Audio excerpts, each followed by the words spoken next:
All right, guys, welcome back to another class of chapter number 4, chemical bonding and molecular structure.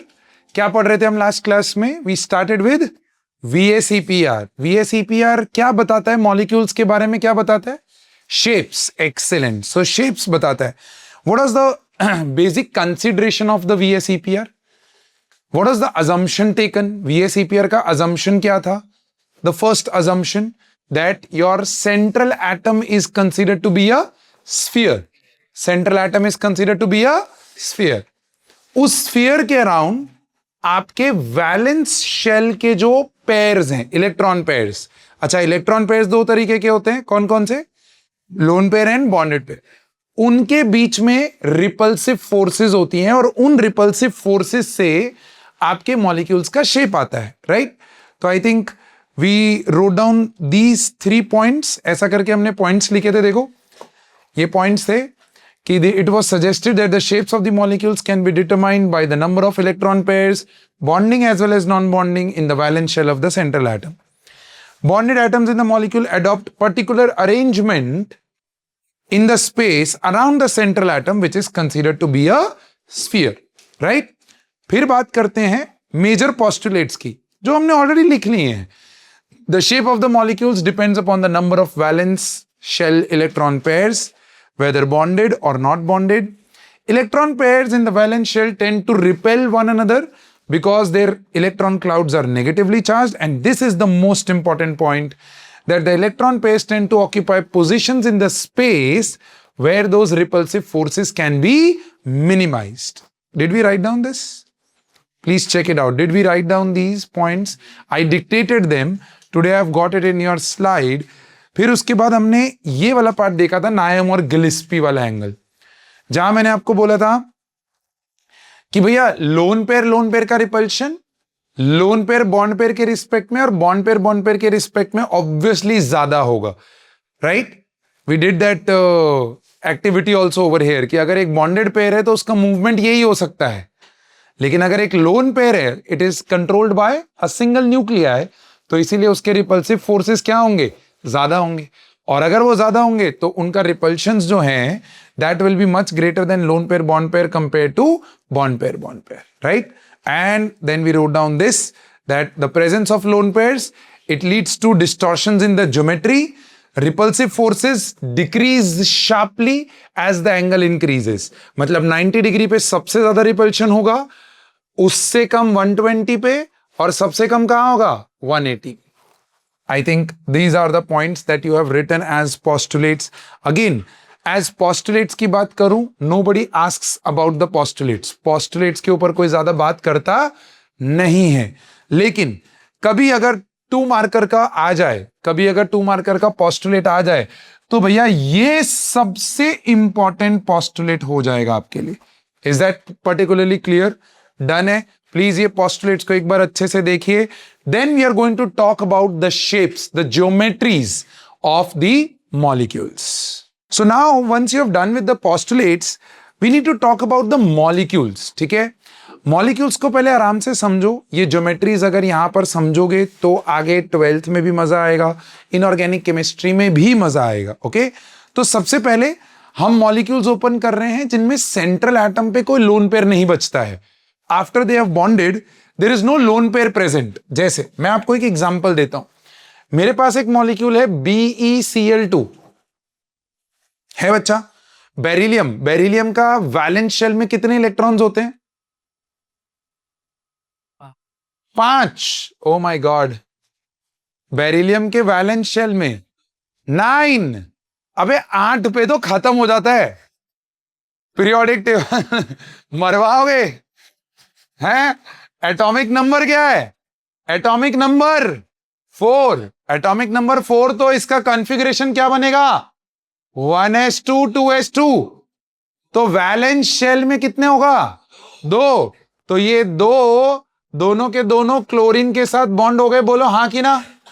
अब मुझे बताओ, molecule exist कर रहा है, सेंट्रल एटम पे कोई लोन पेयर बचा नहीं है, तो अब ये 2 बॉन्डेड पेयर्स के अंदर रिपल्शन कैसा होगा?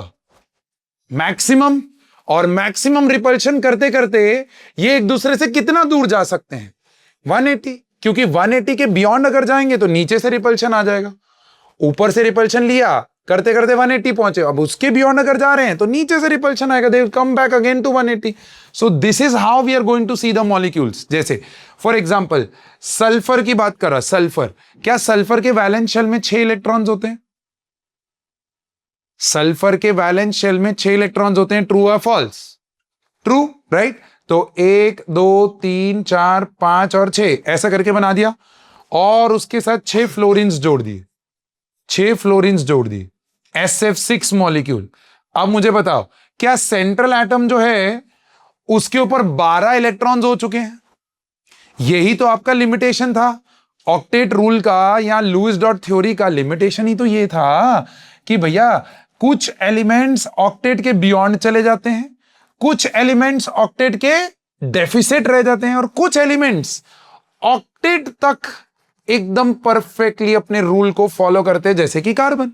अब देखो यहां पर ऑक्टेट कंप्लीट एंड कार्बन पे कोई लोन पेयर नहीं बचा.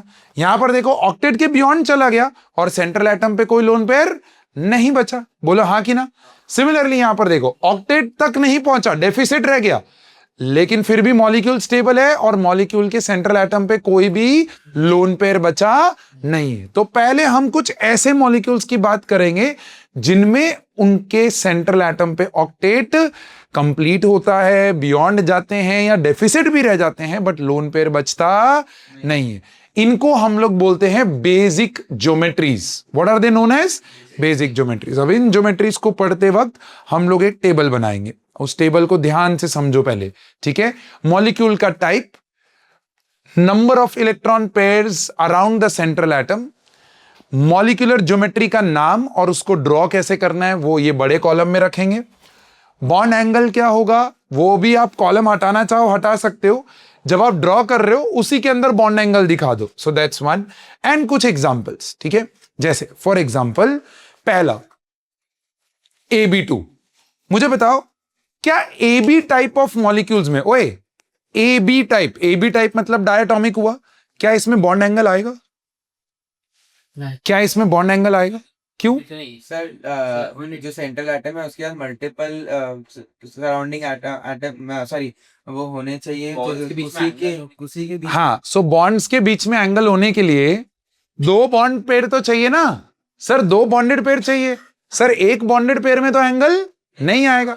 तो मिनिमम हमारी जो ज्योमेट्री स्टार्ट होती है वो AB2 से स्टार्ट होगी. देखो हाँ कि ना? हाँ, वो AB2 से स्टार्ट होगी. अब AB2 में A is your central atom, B are your surrounding atoms, where A does not have what my dear friend? A does not have lone pairs. तो अब 2 बॉन्डेड पेयर्स, दोनों के बीच में एंगल क्या होगा? 180. और अगर एंगल 180 हुआ मेरे प्यारे दोस्त, अगर एंगल 180 हुआ, देखो आप ऐसे करके ड्रॉ कर सकते हो 180, तो ज्योमेट्री का नाम क्या हो जाएगा? लीनियर. सिंपल. एंगल 180 और एग्जाम्पल्स ये रहे. तो आपके जो ग्रुप 2 के एलिमेंट्स है ना, ग्रुप टू बेटा मांगे कार स्कूटर बापरा जी, उसमें बेटा और मांगे यही हैं जो कोवलेंट बॉन्ड्स बनाते हैं. आयोनिक बॉन्ड्स में बॉन्ड एंगल नहीं होते हैं, आयोनिक बॉन्ड्स में लैटिस होता है. जो कोवलेंट बॉन्ड होते हैं ना, जो कोवलेंट बॉन्ड होते हैं उन्हीं के अंदर बॉन्ड एंगल्स दिखेंगे. So beryllium and magnesium they generally make covalent bonds. आप ये ज्योमेट्रीज कैसे ड्रॉ करोगे ऑन पेपर? सेंटर में A लिखोगे, बॉन्ड बना के B लिखोगे, बॉन्ड बना के B लिखोगे, और इनके बीच में एंगल 180 डिग्री डालोगे. Is that clear? So this is your first geometry. क्या आप मेरे साथ हैं? Geometry where central atom does not have a lone pair but only bonded pairs. This is first geometry. ऐसे ही सेकेंड ज्योमेट्री क्या लगता है आपको क्या होगी? What would be the second geometry? 3 bonded pairs हो तो आप सोचो 3 बॉन्डेड पेयर्स. अच्छा, अब इसको सोचना भी कैसे है वो भी मैं आपको बताऊं. आपको सोचना कैसे? You have to think like a sphere. ये स्फीयर है और ये स्फीयर के इधर आपका बेसिकली इक्वेटर होता है. बोलो होता है. अब central atom is somewhere over here. Central atom is somewhere over here. मुझे बताओ आप मैक्सिमम कितना एंगल ले जा सकते हो 3 के बीच में? क्या एक इधर हो, एक इधर हो और एक इधर हो? क्या 360 डिग्री को डिवाइड बाय 3 करो तो 120 हो जाएगा? तो क्या वो ट्राइगोनल प्लेनर ऐसा ज्योमेट्री दिखेगा? बोलो हाँ ना, दिखेगा ट्राइगोनल प्लेनर। तो इस तरीके से आपका ट्राइगोनल प्लेनर ज्योमेट्री दिखेगा with N angle of 120 degrees. तो अगेन इसको ड्रॉ कैसे करोगे? एक ऊपर, एक नीचे, एक इधर, तो ये आ गया आपका 120 डिग्री। आया? एग्जाम्पल्स आप देखो, ग्रुप 2 आपका AB2 टाइप बनाता है, तो ग्रुप 13 दैट इज बैंगन, आलू, गाजर इन थैला। अब आपका पीरियोडिक टेबल आपको याद होना चाहिए, एटलीस्ट द रिप्रेजेंटेटिव एलिमेंट्स। अभी भी अगर आपको याद नहीं है तो my dear friend, I am telling you, no one can help you, because chapter 3 पूरा ट्रेंड्स जो हम पढ़ने वाले हैं वो अगर आपको एलिमेंट्स याद हैं तो you will be able to do it. So बैंगन, आलू, गाजर इन थैला, ग्रुप 13 में ये जो पहले वाले दो एलिमेंट्स हैं, again first two elements, they are more covalent forming compounds, ये ज्यादा कोवलेंट बनाते हैं। नीचे वाले कंपाउंड्स आयनिक हो जाते हैं। किसी को क्वेश्चन नहीं होना चाहिए यहां पर कि सर ऐसा क्यों, फर्स्ट टू एलिमेंट्स क्यों कोवलेंट हो जाते हैं? Why the compounds of the first two elements? Sir आपने बेटा मांगे कार स्कूटर में भी बेटा मांगे को बोला कि वो ज्यादातर कोवलेंट बनाते हैं, ऐसा क्यों? यस, मतलब कंफर्म नहीं पता, बट उसका एटॉमिक जो ट्रेंड जैसा होता है कि नीचे साइज विपरीत होती जाती है, तो ऊपर कोवैलेंट इसलिए बनाता है क्योंकि वो उसका साइज ज्यादा है, तो एफिनिटी साइज ज्यादा है कि छोटे?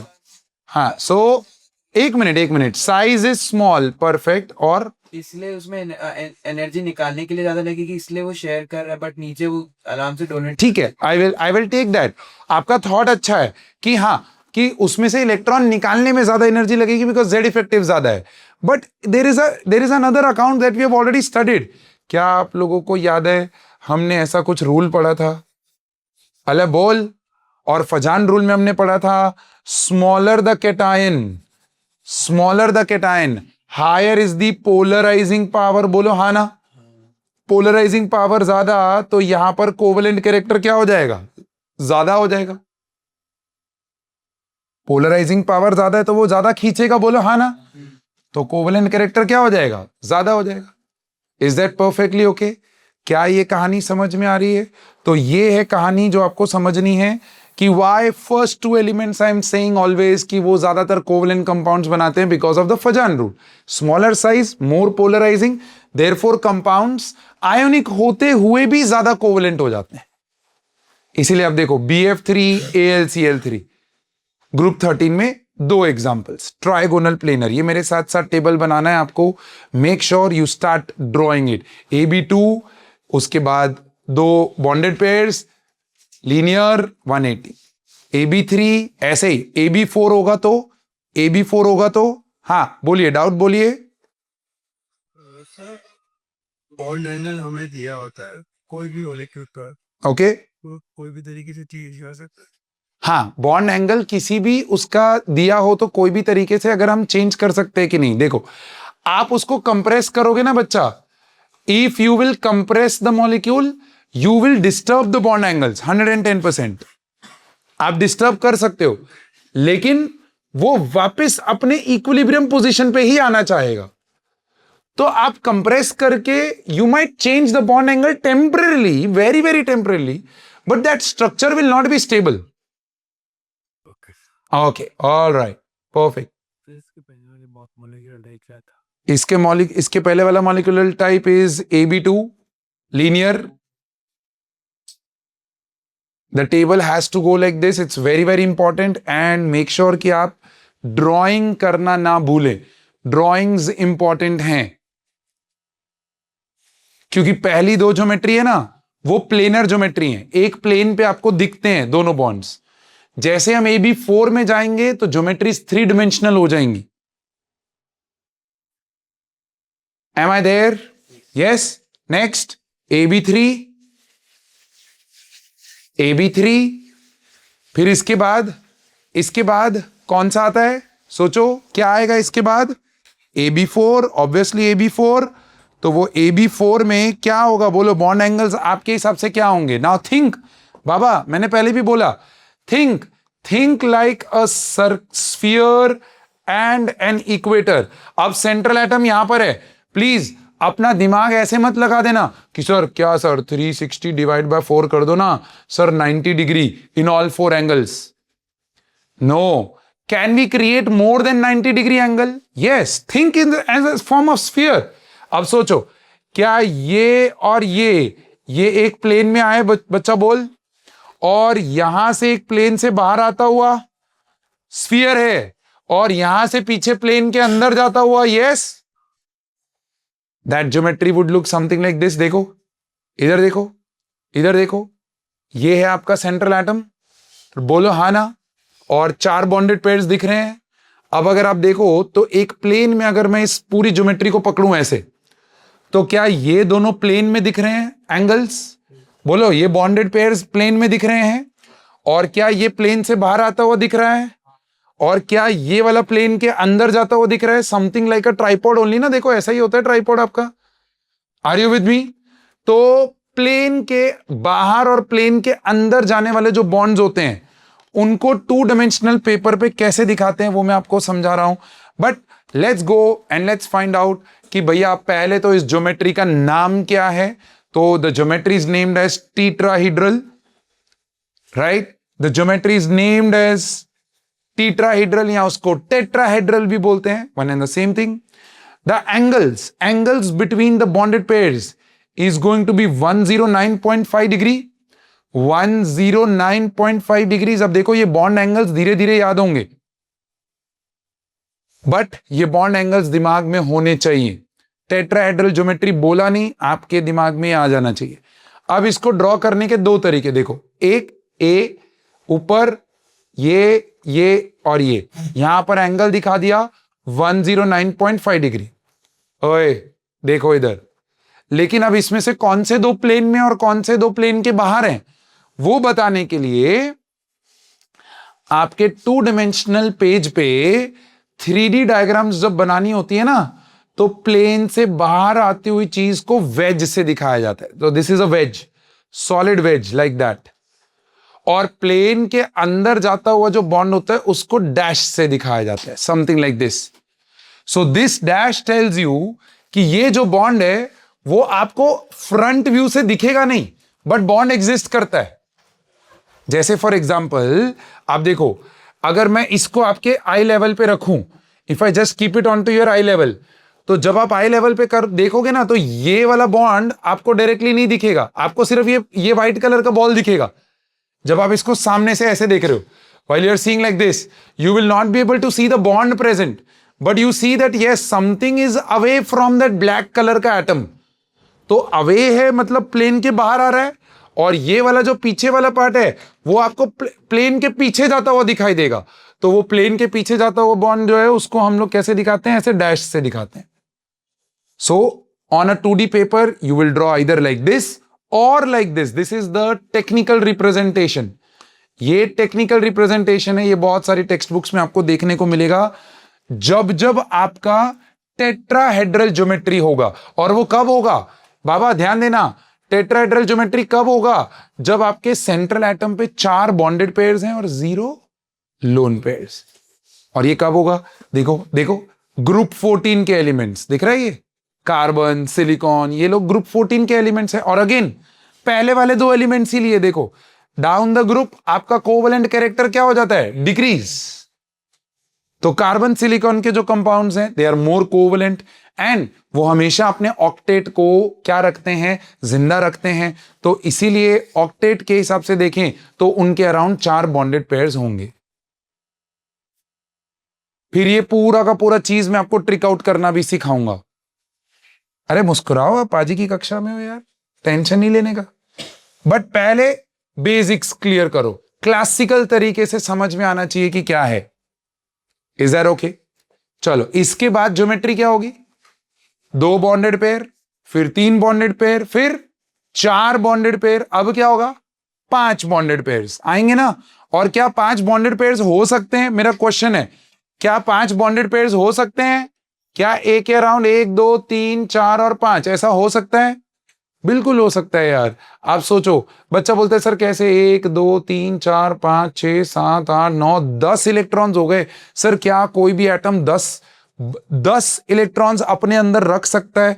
तो मैं आपको एक एग्जांपल देता हूं। क्या आप लोगों को याद है फास्फोरस करके एक एलिमेंट होता है? क्या आपको पता है उसका एटॉमिक नंबर 15 होता है? क्या आपको पता है उसका वैलेंस शेल का कॉन्फ़िगरेशन लिखूं तो वैलेंस शेल का कॉन्फ़िगरेशन 3s2 3p3 आएगा।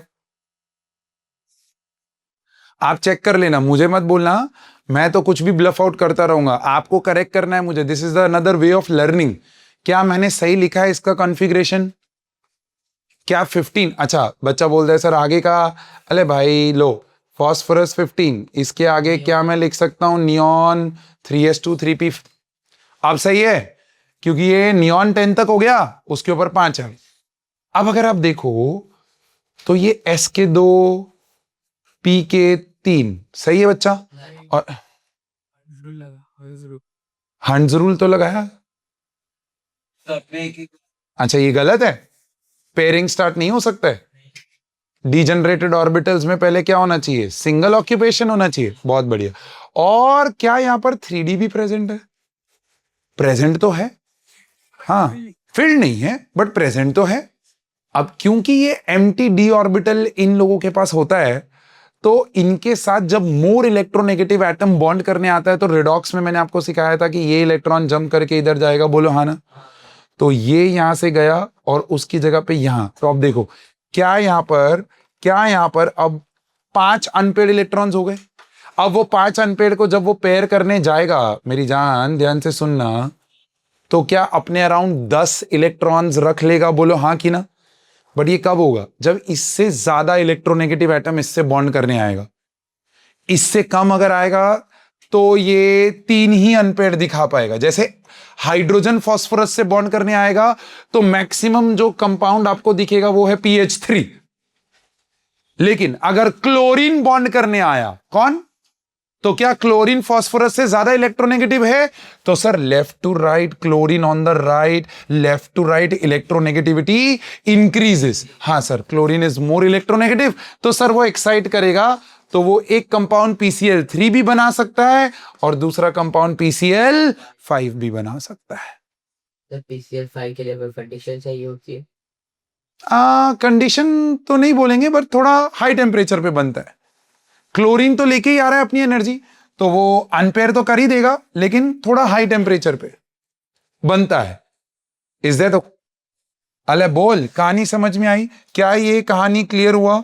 तो भैया आपका जब AB5 बनेगा, तो अगेन मेरा क्वेश्चन है, आप ये सर्कल सोचो और ये सोचो, राइट? स्फीयर और उसका इक्वेटर। अब सोचो 5 बॉन्डेड पेयर्स को एक दूसरे से मैक्सिमम डिस्टेंस पे रहना है, कैसे अरेंज करेंगे वो एक दूसरे? हाँ, सरकमफ्रेंस के अलोंग कैसे? That's my question. देखो सेंट्रल एटम ये रहा ना, अब 5 AB5 5 बीज को अरेंज करना है। तो देखो, क्या 3 बीज एक दूसरे से 120 डिग्री पे हो जाए, मजा आएगा? आएगा। अब बचे 2 बी, तो एक ऊपर और एक नीचे जाता हुआ, बोलो हाँ ना? लेकिन यहां पर एंगल क्या हो जाएगा? 90 डिग्री।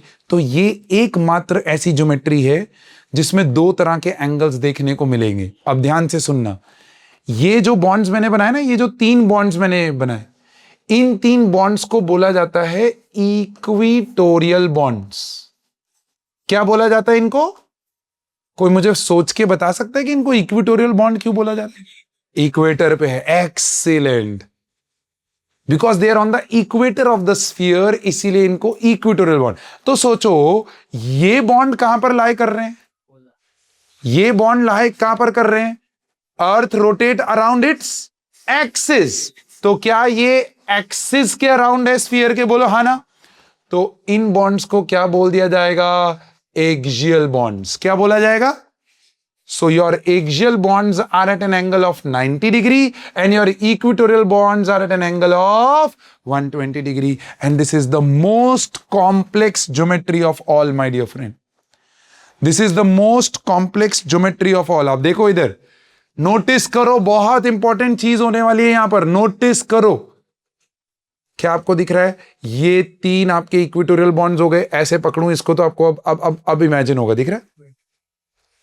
दिख रहा है ये 3 बॉन्ड्स आपके क्या हैं, इक्वेटर पे, बोलो।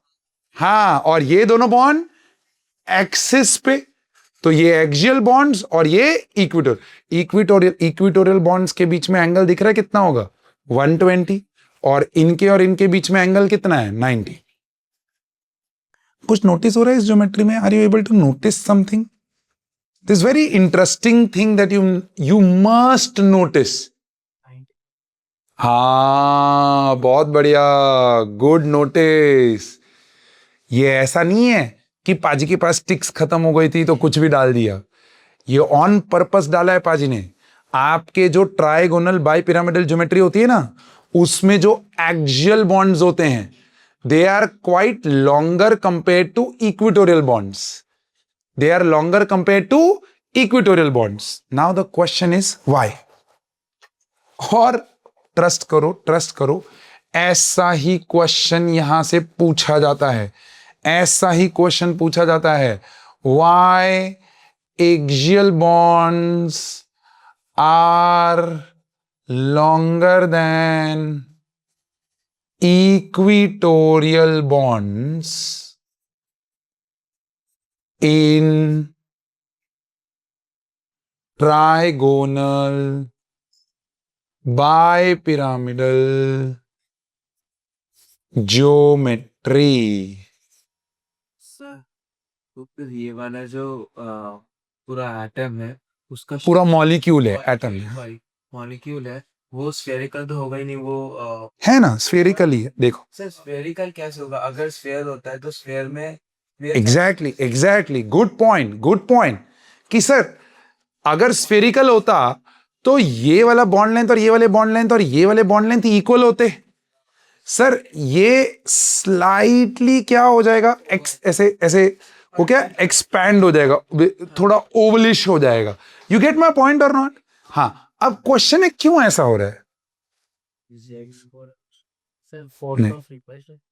ओ वाह यार, क्रेजी। आपके एक्सियल बॉन्ड्स के ऊपर 90 डिग्री है, बोलो हाँ ना, तो फोर्स ऑफ रिपल्शन ज्यादा होगा between these bonded pairs, force of repulsion ज्यादा होगा, बोलो हाँ ना। उस रिपल्सिव फोर्सेस को कम करने के लिए आपके एटम स्लाइटली दूर हो जाएंगे। सो you know they are experiencing more force of repulsion at an angle of 90 degree, therefore the bond lengths at axial bonds are longer compared to what, equatorial bonds. Are you getting my point? अब देखो, ये table में distortion मत लेके आना, table को AB6 तक complete करेंगे, AB6 तक कंप्लीट करेंगे, उसके बाद जो गिव रीजन क्वेश्चन है ना ये वाला, वो नेक्स्ट पेज पे लिख लो। But write it down. Why axial bonds are longer than equatorial bonds in trigonal bipyramidal geometry? The answer has to be written by you guys, my dear friend. मैंने समझा दिया, टेक्निकल एक्सप्लेनेशन मैंने आपको दे दिया, आपको लिखना है। चलिए लिखे। So once you have drawn the diagram, तो अब इस पहले तो डायग्राम को 2D पेपर पे कैसे दिखाएंगे? तो देखो, 3 लोग आपके ट्राइंगुलर फॉर्म में दिख रहा है, तो इनको पहले ऐसे ट्राइंगल के फॉर्म में दिखा दो, ऑलमोस्ट इक्वल बॉन्ड लेंथ्स में दिखाना, ठीक है? और फिर एक ऊपर जाता हुआ और एक नीचे जाता हुआ, लाइक दैट। ऐसे ट्राइंगल डॉटेड लाइन से दिखा दो, और एक ऊपर और एक नीचे, और ऊपर और नीचे वाले जो बॉन्ड्स हैं वो थोड़े से आप क्या करोगे, लंबे दिखा दोगे। Is that perfectly clear? This is how you show trigonal bipyramidal geometry, and this is how you have to remember. Don't remember the 3D. Why? Because 3D draw करने का टाइम नहीं होगा आपके पास पेपर में। उसने आपको बोला कि भैया PCl5 की क्या ज्योमेट्री है, पहले तो ये पूछा, पहले तो वो निकालने में टाइम जाएगा, फिर वो बोल रहा है ड्रॉ द ज्योमेट्री। अब बच्चा फॉस्फोरस को पहले सर्कल में लेके जा रहा है, फिर यहाँ पर ऐसे करके सर्कल बना रहा है, फिर यहाँ पर ऐसे करके, तो इतना टाइम नहीं होगा। इट्स लाइक P 1 2 3, एक ऊपर एक नीचे, लाइक दैट, और इन 3 को एक साथ एक। Is that okay? क्लियर है? ओके। फिर आप देखो, ध्यान से समझना, छोटी छोटी चीजें इस ज्योमेट्री के बारे में बताऊंगा और बहुत इंपॉर्टेंट है वो ज्योमेट्री के लिए। जैसे कि एक क्वेश्चन ये रहा, Why axial bonds are longer? So it's because axial bonds are at an angle of 90. ये देखो, ये मेंशन करना जरूरी है. At an angle of, did you write down in your answer? At an angle of 90, hence experiences more force of repulsion. अब इसी का दूसरा वर्जन, क्वेश्चन का दूसरा वर्जन कैसा है देखो. इसी क्वेश्चन का दूसरा वर्जन कैसा है. क्वेश्चन पूछा जाता है that why PCl5 decomposes easily into PCl3 and Cl2. तो इनडायरेक्टली उसने क्या पूछा देखो, why PCl5 decomposes. तो इनडायरेक्टली उसने पहले तो ये जानना चाहा कि क्या बच्चे को पता है कि PCl5 के अंदर the geometry is trigonal bipyramidal. अगर बच्चे को ये पता है तो उसको ये पता होगा कि 2 क्लोरीन जो है वो एक्सियल बॉन्ड्स पे होंगे. अला बोल. और जब 2 क्लोरीन एक्सियल बॉन्ड्स पे हैं तो मेरे बच्चे क्या वो लॉन्गर होंगे.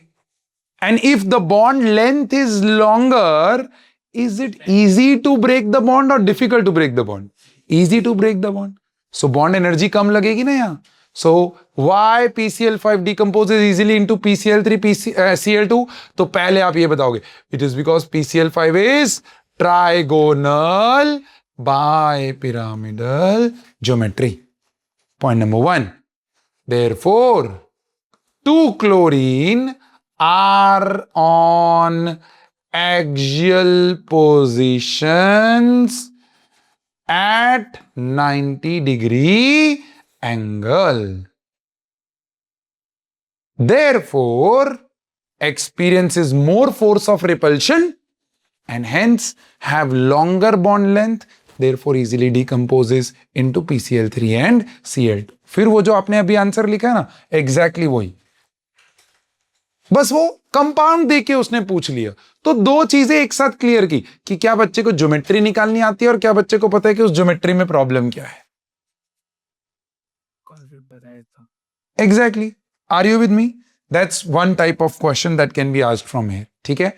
फिर क्वेश्चन नेक्स्ट देखो, ये मैं आपको होमवर्क दे रहा हूं, सोच के आना. मैं आपको हिंट दूंगा, सोच के आना. मैंने आपको बोला मेरे पास एक कंपाउंड है PCl3F2.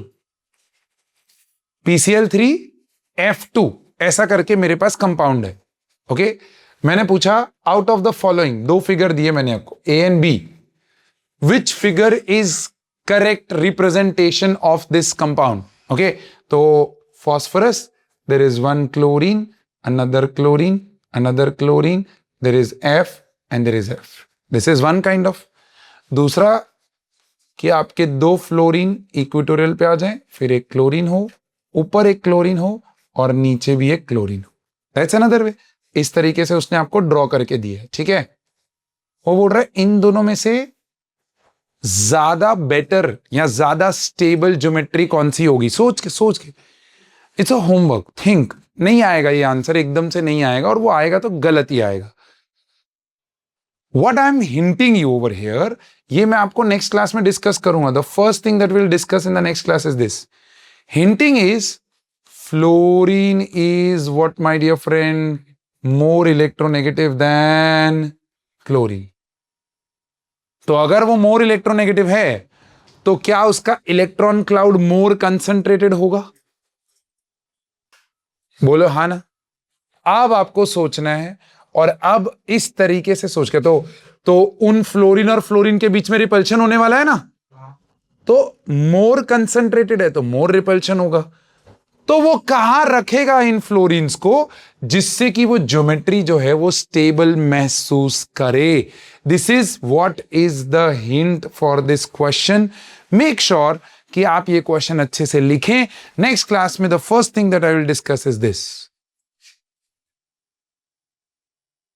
Is that okay? 2 possible figures उसने दी, बोला दोनों में से कौन सा सही है. Try, think about it, write down this question, और फिर मैं आपको यहां पर वो #PN लिखवाऊंगा इस ज्योमेट्री के लिए.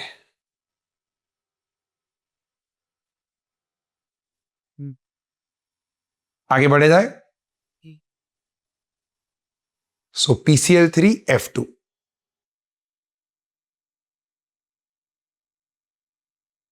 तो आप देख रहे हो एक ज्योमेट्री पे हमने कम से कम 5 से 7 मिनट लगाए, बिकॉज इंपॉर्टेंट है यार। एक ही ऐसी ज्योमेट्री है जिसमें 2 डिफरेंट एंगल्स है, और वो 2 डिफरेंट एंगल के आने की वजह से क्या हो रहा है वो भी मैंने आपको बताया कि बॉन्ड लेंथ में डिफरेंस, इसीलिए रिएक्टिविटी, स्टेबिलिटी, उसमें डिफरेंस आ जाता है।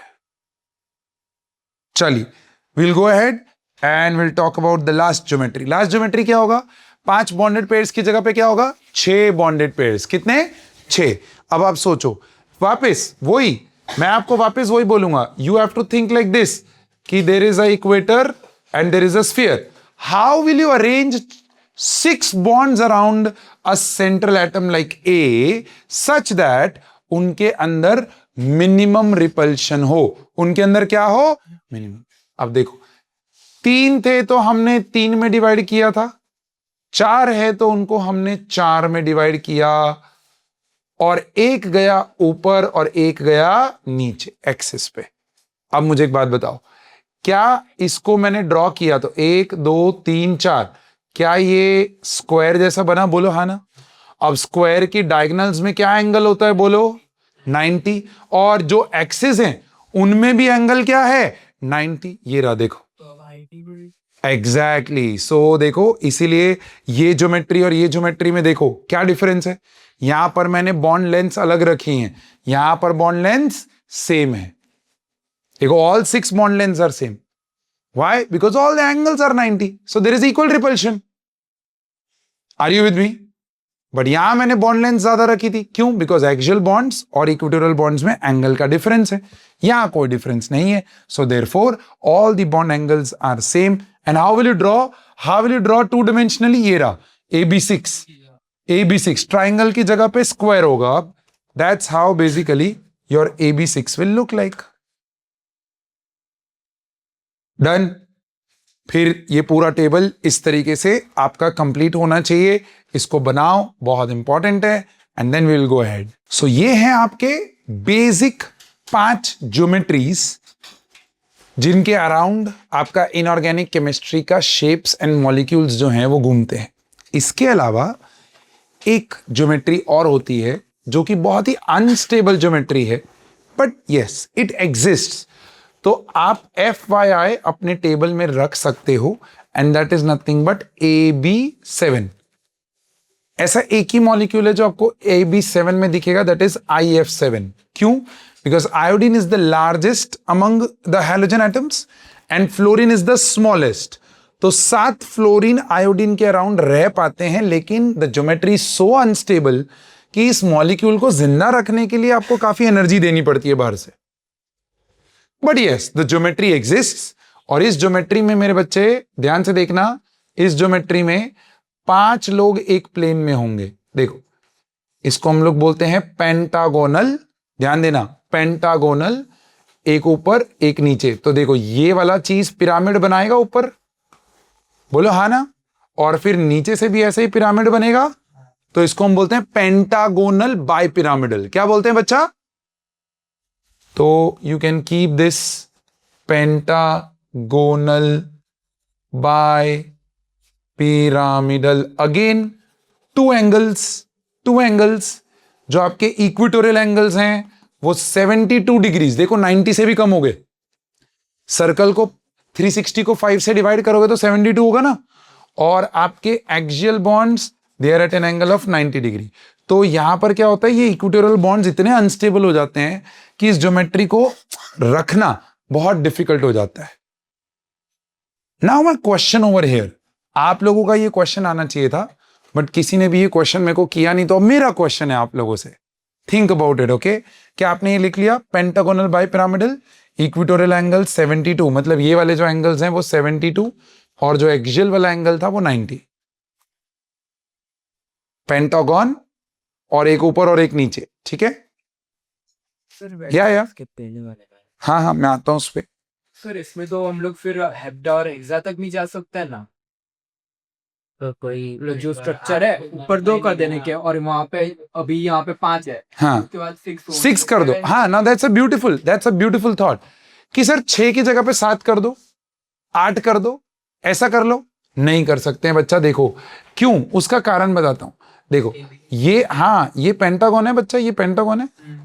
अब इस पेंटागन के अराउंड 5 लोग, थिंक अबाउट इट, ये 5 लोगों के इलेक्ट्रॉन क्लाउड्स में भी तो रिपल्शंस होंगे। अब तू सोच, इनके बीच में तूने एक और डाल दिया तो रिपल्शंस बढ़ जाएंगे, इनके बीच में एक और डाल दिया तो एक और रिपल्शन बढ़ गए। तो इस तरह से रिपल्सिव फोर्सेस जो हैं वो स्ट्रॉन्गर हो जाती हैं, एंड दैट्स वेयर, वो पता है, 2 मॉलिक्यूल्स के बीच में मिनिमम एनर्जी और फिर रिपल्सिव फोर्सेस में ऐसा नहीं करेंगे। AB7 ही बड़ी मुश्किल से कर रहा है भाई, तो AB8 AB9 तो भूल जा। Is that okay? Coming back, मेरा क्वेश्चन इस पार्ट में है, ट्राइगोनल बाइपिरामिडल समझ में आया कि सर ये रहा ट्राइंगल है, और उस ट्राइंगल में अगर मैं इन लोगों को जोड़ दूं नीचे से और ऊपर से, तो एक पिरामिड ऊपर एक पिरामिड नीचे और वो ट्राइंगल पे है, तो उसको हम ट्राइंगुलर बाइपिरामिडल बोलते हैं, ट्राइगोनल बाइपिरामिडल बोलते हैं। परफेक्टली राइट, कोई दिक्कत नहीं।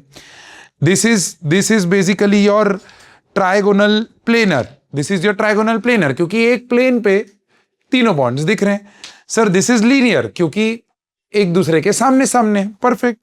मेरा क्वेश्चन है, इसको टेट्राहेड्रल क्यों बोला गया?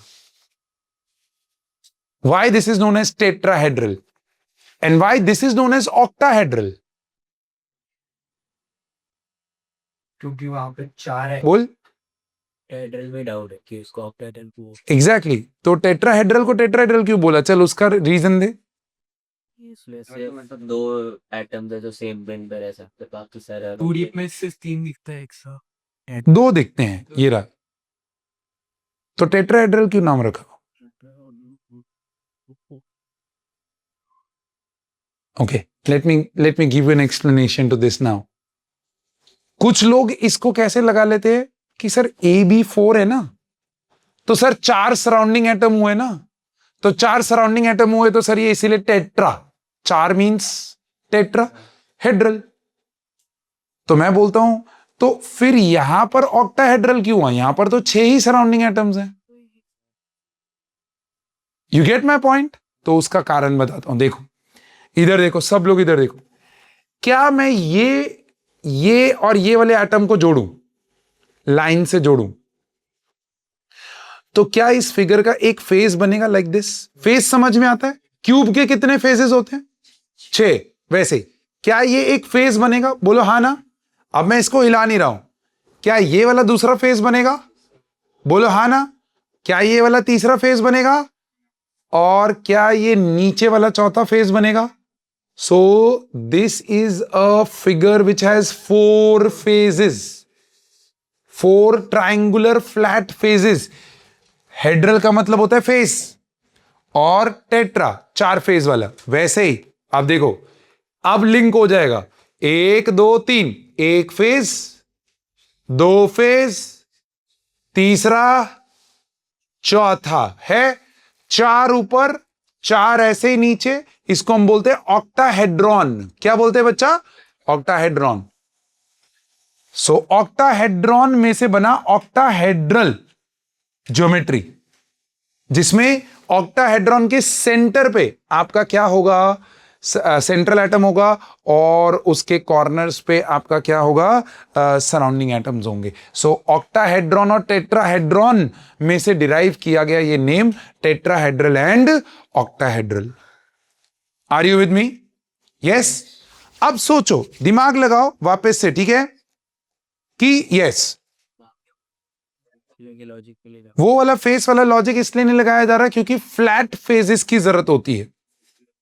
5th में फ्लैट फेजेस बनते नहीं है, उसमें कारण है, जैसा कि आप लोगों ने बताया कि सर इसके अंदर फ्लैट फेज, इक्विलेटरल फेज क्यों नहीं बनेगा? क्योंकि 2 बॉन्ड्स क्या हो जा रहे हैं? लॉन्गर हो जा रहे हैं।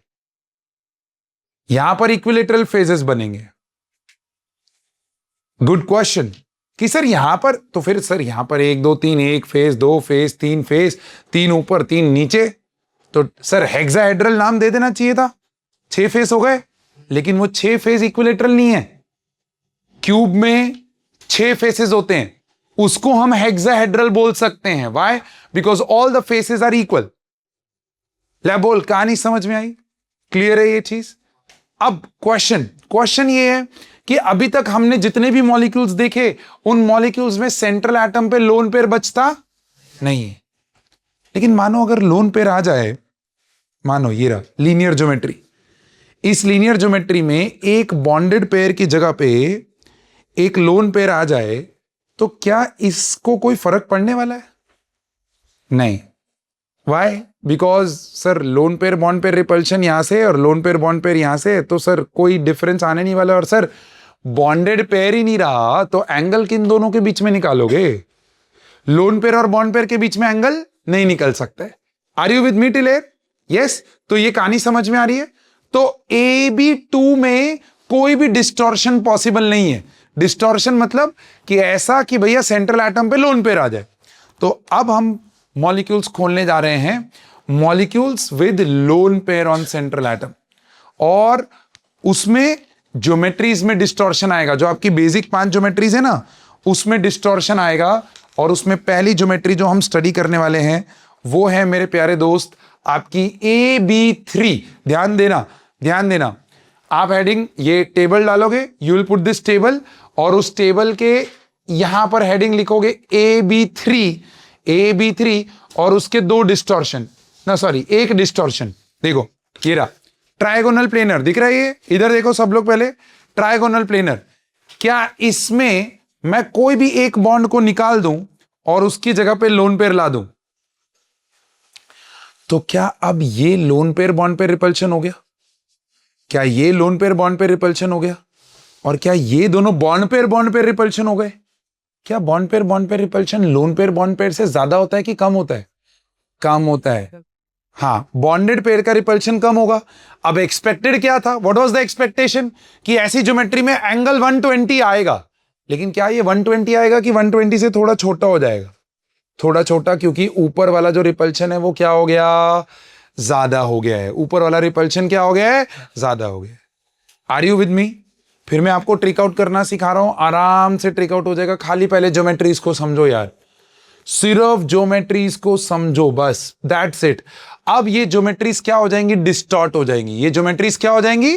Distort, because of the presence of loan pair. और उसमें पहला डिस्टॉर्शन देखो, ये होना चाहिए था AB3, होना चाहिए था AB3, बट उस AB3 में एक बॉन्डेड पेयर की जगह पे अब क्या है? एक लोन पेयर। देखो इसीलिए डिस्टॉर्शन का टाइप क्या हो गया?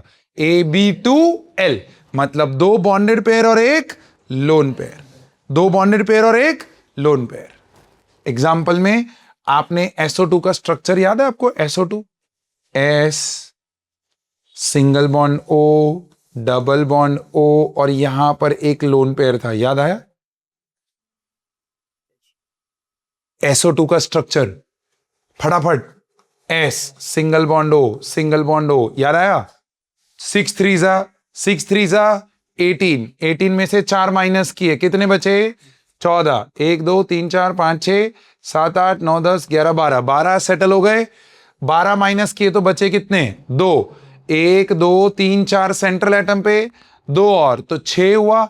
लेकिन सल्फर का ऑक्टेट कंप्लीट, तो मतलब कोई एक ऑक्सीजन के साथ क्या है? Double bonded.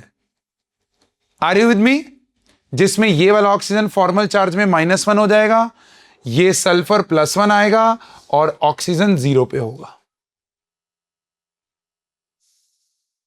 हाँ, वाटर का ये नहीं है मेरे बच्चा।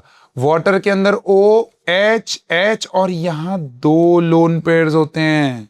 सर ऐसा तो ऊपर वाला जो है सल्फर वाला, ऐसा ओजोन का होता है ना जिसमें होता है। Exactly, ozone is another example, जिसमें ऑक्सीजन सेंट्रल एटम ये हुआ और यहां पर सिंगल बॉन्ड। अब ये देखो, क्या आपको 2 बॉन्डेड पेयर्स और एक लोन पेयर दिख रहा है? तो यस, दिस इज AB3 का डिस्टॉर्शन AB2L। AB3 का डिस्टॉर्शन AB2L। इसीलिए मैंने आपको बोला था लूज डॉट स्ट्रक्चर्स पे अपना हाथ बनाओ, इसीलिए मैंने आपको लिस्ट दे दी थी कि ये लूज डॉट स्ट्रक्चर्स तो आपके बन जाने चाहिए। I hope you are ready with the loose dot structures today. I hope you have opened your notebooks while you have gone home. I have given you the examples, right?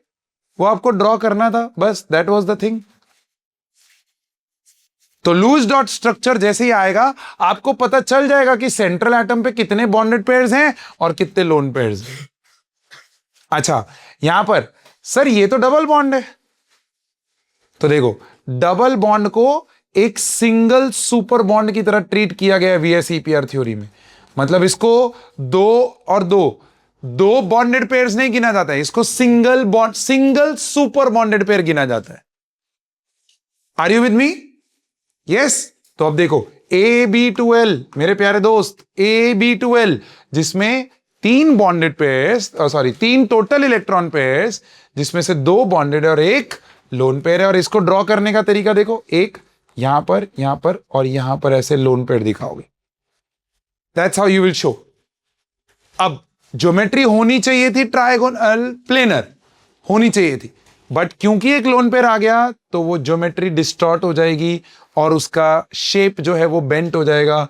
ये shape की जगह पे आप उसको distorted geometry भी लिख सकते हो, इस कॉलम का नाम डिस्टॉर्टेड ज्योमेट्री भी लिख सकते हो। तो अगर आपसे कोई पूछ ले कि SO2 का स्ट्रक्चर क्या, SO2 की ज्योमेट्री क्या, तो आपको पहले उसका लुईस डॉट स्ट्रक्चर बनाना है, फिर उसमें आपको देखना है कि कितने बॉन्डेड पेयर्स हैं और सेंट्रल एटम पे कितने लोन पेयर्स हैं, उसके हिसाब से आपको पता चलेगा। तो देखो number of lone pairs plus number of bond pairs, इन दोनों को जब आप ऐड करते हो तो सेंट्रल एटम का, आपको सेंट्रल एटम का ज्योमेट्री मिल जाएगा।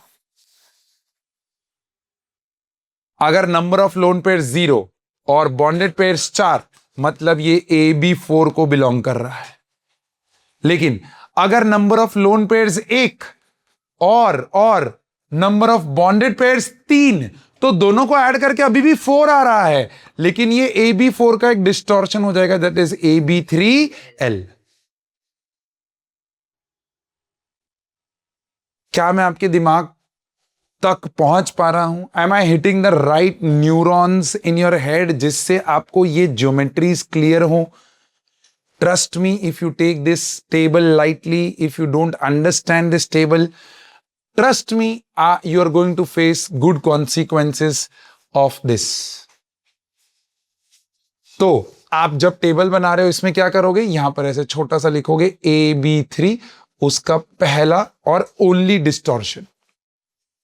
ऐसे देखो AB4 की बात करेंगे तो AB4, अच्छा AB3 देखो, अब बच्चा बोलता है सर एक और डिस्टॉर्शन भी तो हो सकता है, एक बॉन्डेड पेयर और निकल गया और उसकी जगह पे एक और लोन पेयर आ गया, बट अब देखो दूसरा बॉन्डेड पेयर ही नहीं है इसमें, तो एंगल नहीं मिलेगा। बोलो कहानी समझ में आ रही है? बोलो कहानी समझ में आ रही है? Are you with me? तो एक ही डिस्टॉर्शन पॉसिबल है, बट ऐसे ही सोचो AB4 में कितने डिस्टॉर्शन पॉसिबल होंगे? 2। कि एक बॉन्डेड पेयर निकाला सर, उसकी जगह पे एक लोन पेयर आया, सर दूसरा बॉन्डेड पेयर निकाला, उसकी जगह पे लोन पेयर आया, अब सर तीसरा निकालोगे तो फिर बॉन्ड एंगल ही नहीं बचेगा। बोलो हाँ ना? तो बस ये रहा, देखो 2 डिस्टॉर्शंस। सर AB5 के अंदर नहीं हो सकता, तो ट्रायंगल के अंदर आ रहा हूं, अभी AB5 तक पहुंचे कहां, AB4 के डिस्टॉर्शंस पे हैं भाई, हर चीज तो एक्सप्लेन कर रहा हूं। देखो जैसे ही AB4 में एक लोन पेयर आया, तो क्या ये ज्योमेट्री पिरामिड जैसी दिख रही है? इसको तो काउंट करेंगे नहीं ना, ये तो बॉन्ड एंगल देता ही नहीं है, बॉन्ड एंगल तो ये 3 दे रहे हैं, तो क्या ये पिरामिड जैसे दिख रही है? तो साइंटिस्ट बोले ज्यादा कंफ्यूजन नहीं, पिरामिडल ही रखो उसको। पहली बार आपके बारे में सोचा उन्होंने, ऐसे ही सोचो, ऐसे ही सोचो, एक और बॉन्डेड पेयर निकाल के उसकी जगह पे लोन पेयर। तो अब सोचो क्या ये 2 लोन पेयर आ गए? अब ये 2 लोन पेयर इन बॉन्डेड पेयर्स को बहुत ज्यादा स्क्वीज कर देंगे, तो बेंट या फिर वी शेप। आपकी बुक, कुछ बुक्स इसको बेंट भी बोलती हैं और कुछ एडवांस बुक्स आजकल इसको वी शेप बोलती हैं, बिकॉज एंगल काफी स्क्वीज हो जाता है। And this is the molecule that is H2O, जिसमें सेंट्रल एटम पे 2 लोन पेयर्स और 2 बॉन्डेड पेयर्स हैं, दोनों को ऐड करोगे वैल्यू 4 आएगी, मतलब ये AB4 का डिस्टॉर्शन हुआ, that is AB2L2 and that is V shape. हैं आप मेरे साथ? Am I still hitting the right neurons in your head? Am I still hitting the right neurons in your head? Okay, then you help me. If there is a AB5 geometry, ओए बाबा if there is a b5 geometry, think about it, ये कितने number of lone pairs तक? 3। एक को hide किया, दूसरे को हाइड किया, तीसरे को हाइड किया।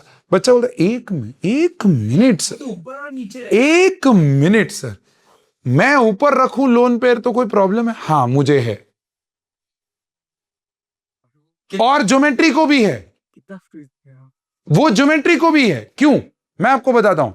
क्योंकि अगर आपने लोन पेयर को इधर रख दिया तो मुझे एक बात बताओ, लोन पेयर और बॉन्ड पेयर का रिपल्शन तो ऑलरेडी बॉन्ड पेयर से ज्यादा होता है, और उसको भी आपने कम एंगल वाले पोजीशन पे प्लेस कर दिया।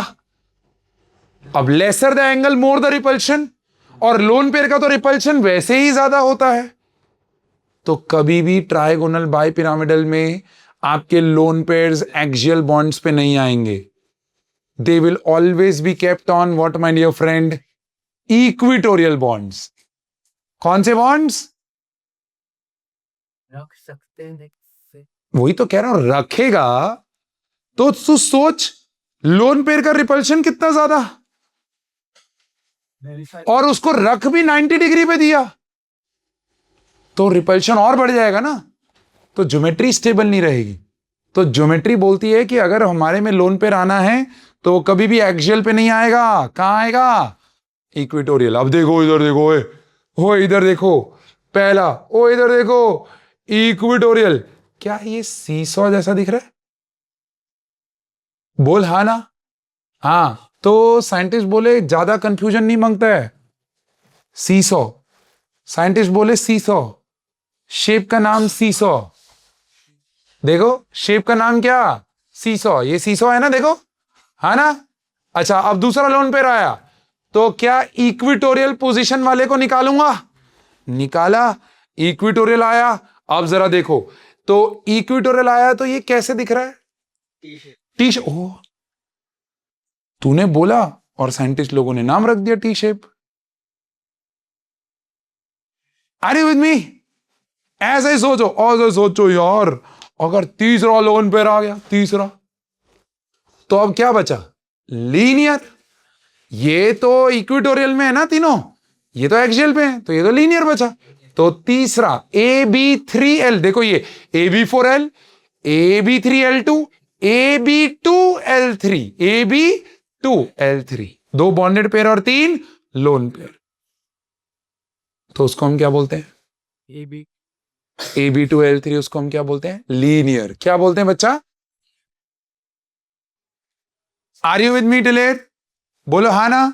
तो पहले आप ये वाले ज्योमेट्रीज को बनाओ, इनके डिस्टॉर्शंस को क्लियर करो, फिर अपने आगे बढ़ते हैं। सो अब इन डायग्राम्स को 2D पेपर पे कैसे ड्रॉ करें? सर ये तो 3D है, इनको 2D पे कैसे ड्रॉ करें? तो देखो साथ साथ पे मैं यहां पर 2D पे ड्रॉ कर रहा हूं। तो यहां पर आपका आएगा, देखो ये आ गया एक बॉन्डेड पेयर, दूसरा बॉन्डेड पेयर और एक लोन पेयर।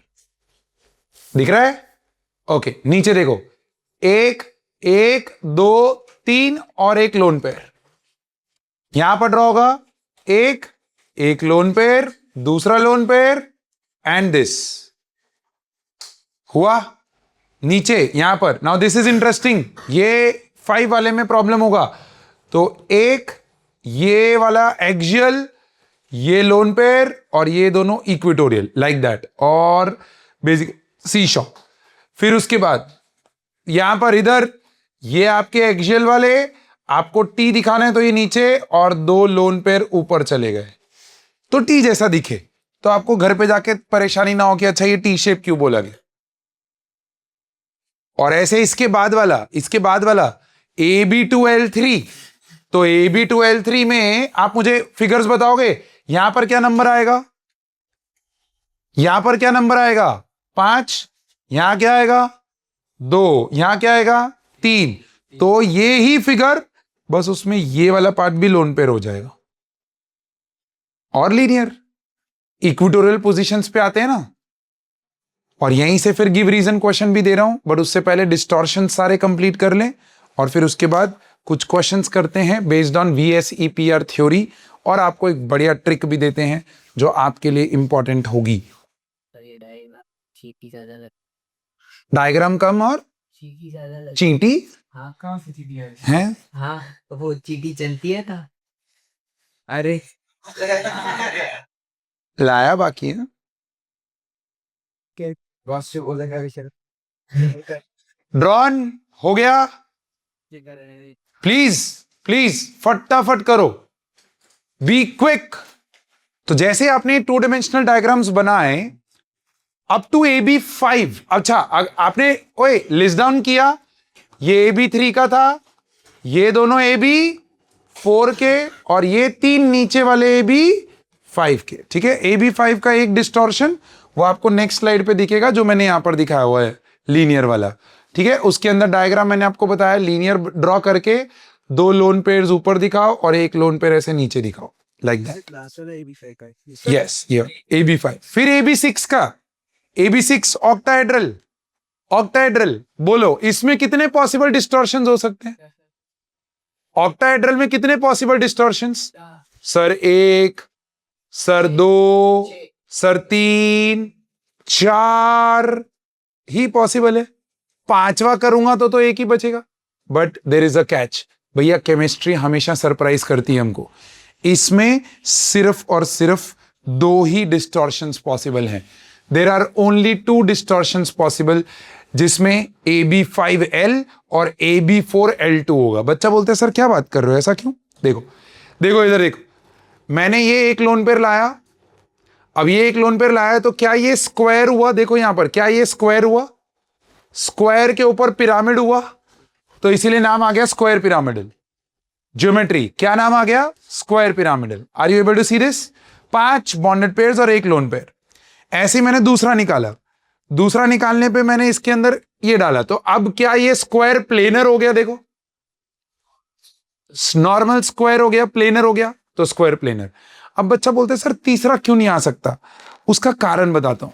जैसे ये तीसरा आएगा, क्या इनके बीच के एंगल्स 90 हैं और 90 डिग्री पे रिपल्सिव फोर्सेस मैक्सिमम हो जाती हैं, और अगर मैंने एक और लोन पेयर लाया तो भैया इनके बीच का रिपल्शन इतने तगड़े हो जाते हैं कि ज्योमेट्री स्टेबल ही नहीं रह पाती है।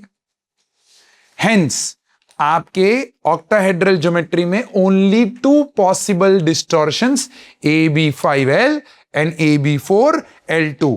मेरे साथ साथ ड्रॉ करेंगे। देखो क्या करना है, A 1 2 3 4, इधर ऊपर एक पिरामिड और यहां पर एक लोन पेयर। इसको ऐसे प्लेन में है, ये 4 प्लेन में है, ऐसे करके दिखा दो। और इधर आएगा 1 2 3 4, एक लोन पेयर ऊपर एक लोन पेयर नीचे, and this is how basically your square planar geometry will look like. Yes, chemistry में कोई फिजिक्स की प्रॉपर्टीज अप्लाई हो सकती है? बिल्कुल होती है। इसमें आप लोग नलीफाई क्यों नहीं होते? कुछ बार जो आप कह रहे हो कि बॉल ज्यादा फोर्स है तो वी हुक पॉसिबल है, बट जब सारी तरफ 90 डिग्री पे हो जाए रिपल्सिव फोर्सेस तो फिर वो नलीफाई होनी चाहिए थी ना फोर्सेस। तो अगेन एक्सप्लेन करो मुझे, nullify in what sense? See this is a के साथ यहां पर एक इलेक्ट्रॉन का रश होता है और बी बॉन्डेड होता है। ऐसे ही दिस इज बी, इलेक्ट्रॉन का रश होता है और यहां पर बी होता है। अब इस इलेक्ट्रॉन रश और इलेक्ट्रॉन रश के बीच में रिपल्सिव फोर्सेस होती हैं।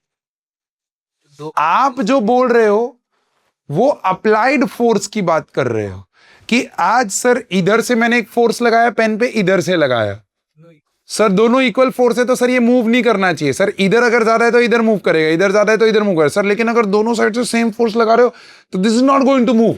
हाँ, सो माय डियर फ्रेंड, ये वो वाली फोर्सेस नहीं है।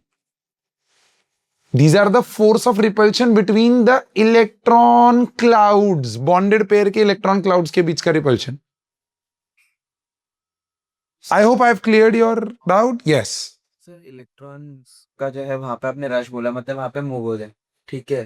तो हाँ मतलब yes, हाँ सेंस वही हुआ। हाँ वहां पे इलेक्ट्रिक चार्ज है, इलेक्ट्रिक मतलब वहाँ इलेक्ट्रिक फील्ड एक प्रोड्यूस हो गई okay, okay, with respect to okay. Electrons, तो वहां पे मैग्नेटिक फील्ड भी प्रेजेंट होगी ना, इसलिए वो लोग रिपल्सिव फोर्स हो रही है। हाँ सिर्फ मैग्नेटिक इलेक्ट्रॉन जो है वो फील्ड्स, इलेक्ट्रोमैग्नेटिक फील्ड्स प्रोड्यूस करता है। Chapter number 2 structure of atom में पढ़ चुके हैं, EM wave theory, electromagnetic fields. हाँ, that's why the repulsive forces. Done है? Clear? So this is how basically आपके दो टेबल्स बने, एक molecules with no lone pair on the central atom, दूसरा molecules with lone pairs on the central atom, और वो basically basic geometries का ही distortion हुआ। अब क्वेश्चन है, अब बच्चा क्वेश्चन है, मेरे को आपसे क्वेश्चन है, मैंने आपको बोला कि भाई मान लो मेरे पास एक मॉलिक्यूल है, मैंने आपको एक मॉलिक्यूल दिया, मान लो XeF4 ऐसा दिया, मैंने बोला कि बताओ इसकी ज्योमेट्री क्या है। तो बच्चा बोले सर पहले इसका लुईस डॉट स्ट्रक्चर ड्रॉ करूंगा, उसमें फिर मुझे सेंट्रल एटम के लोन पेयर्स और बॉन्डेड पेयर्स मिलेंगे, उसके बाद जाके मेरे को ये पता चलेगा कि अच्छा कौन से फिगर में ये लाई करता है। बट सोचो तो सही, आपके पास कितना टाइम है ये सब करने के लिए? आपके पास कितना टाइम है? It's hardly less than 30 to 40 seconds. आपको मैंने बोल दिया what will be the geometry of NH3 H2O XeF4, ऐसा करके मैंने आपको बोल दिया। तो मैंने आपको बोला कि भाई बताओ, तो बच्चा बोल रहा है कि यार सर सबके लूज डॉट स्ट्रक्चर्स ड्रॉ करने बैठूं और फिर मैं नंबर ऑफ लोन पेयर्स और नंबर ऑफ बॉन्डेड पेयर्स गिनूं, तब जाके मेरे को वो डिस्टॉर्शन है या नहीं है वो पता चले। तो हो चुका, एक ही क्वेश्चन में 10 मिनट लगा दिए आपने ना। भाई मुस्कुराओ, आप पाजी की कक्षा पे हो, चलो ट्रिक समझते हैं। अब trick to find what my dear friend, geometry और शेप। इधर प्लीज कंसंट्रेट। आपको निकालनी है यहां पर एक z वैल्यू। क्या निकालनी है बच्चा? ना listen to the formula, z is 1/2 whole bracket number of valence electrons on central atom plus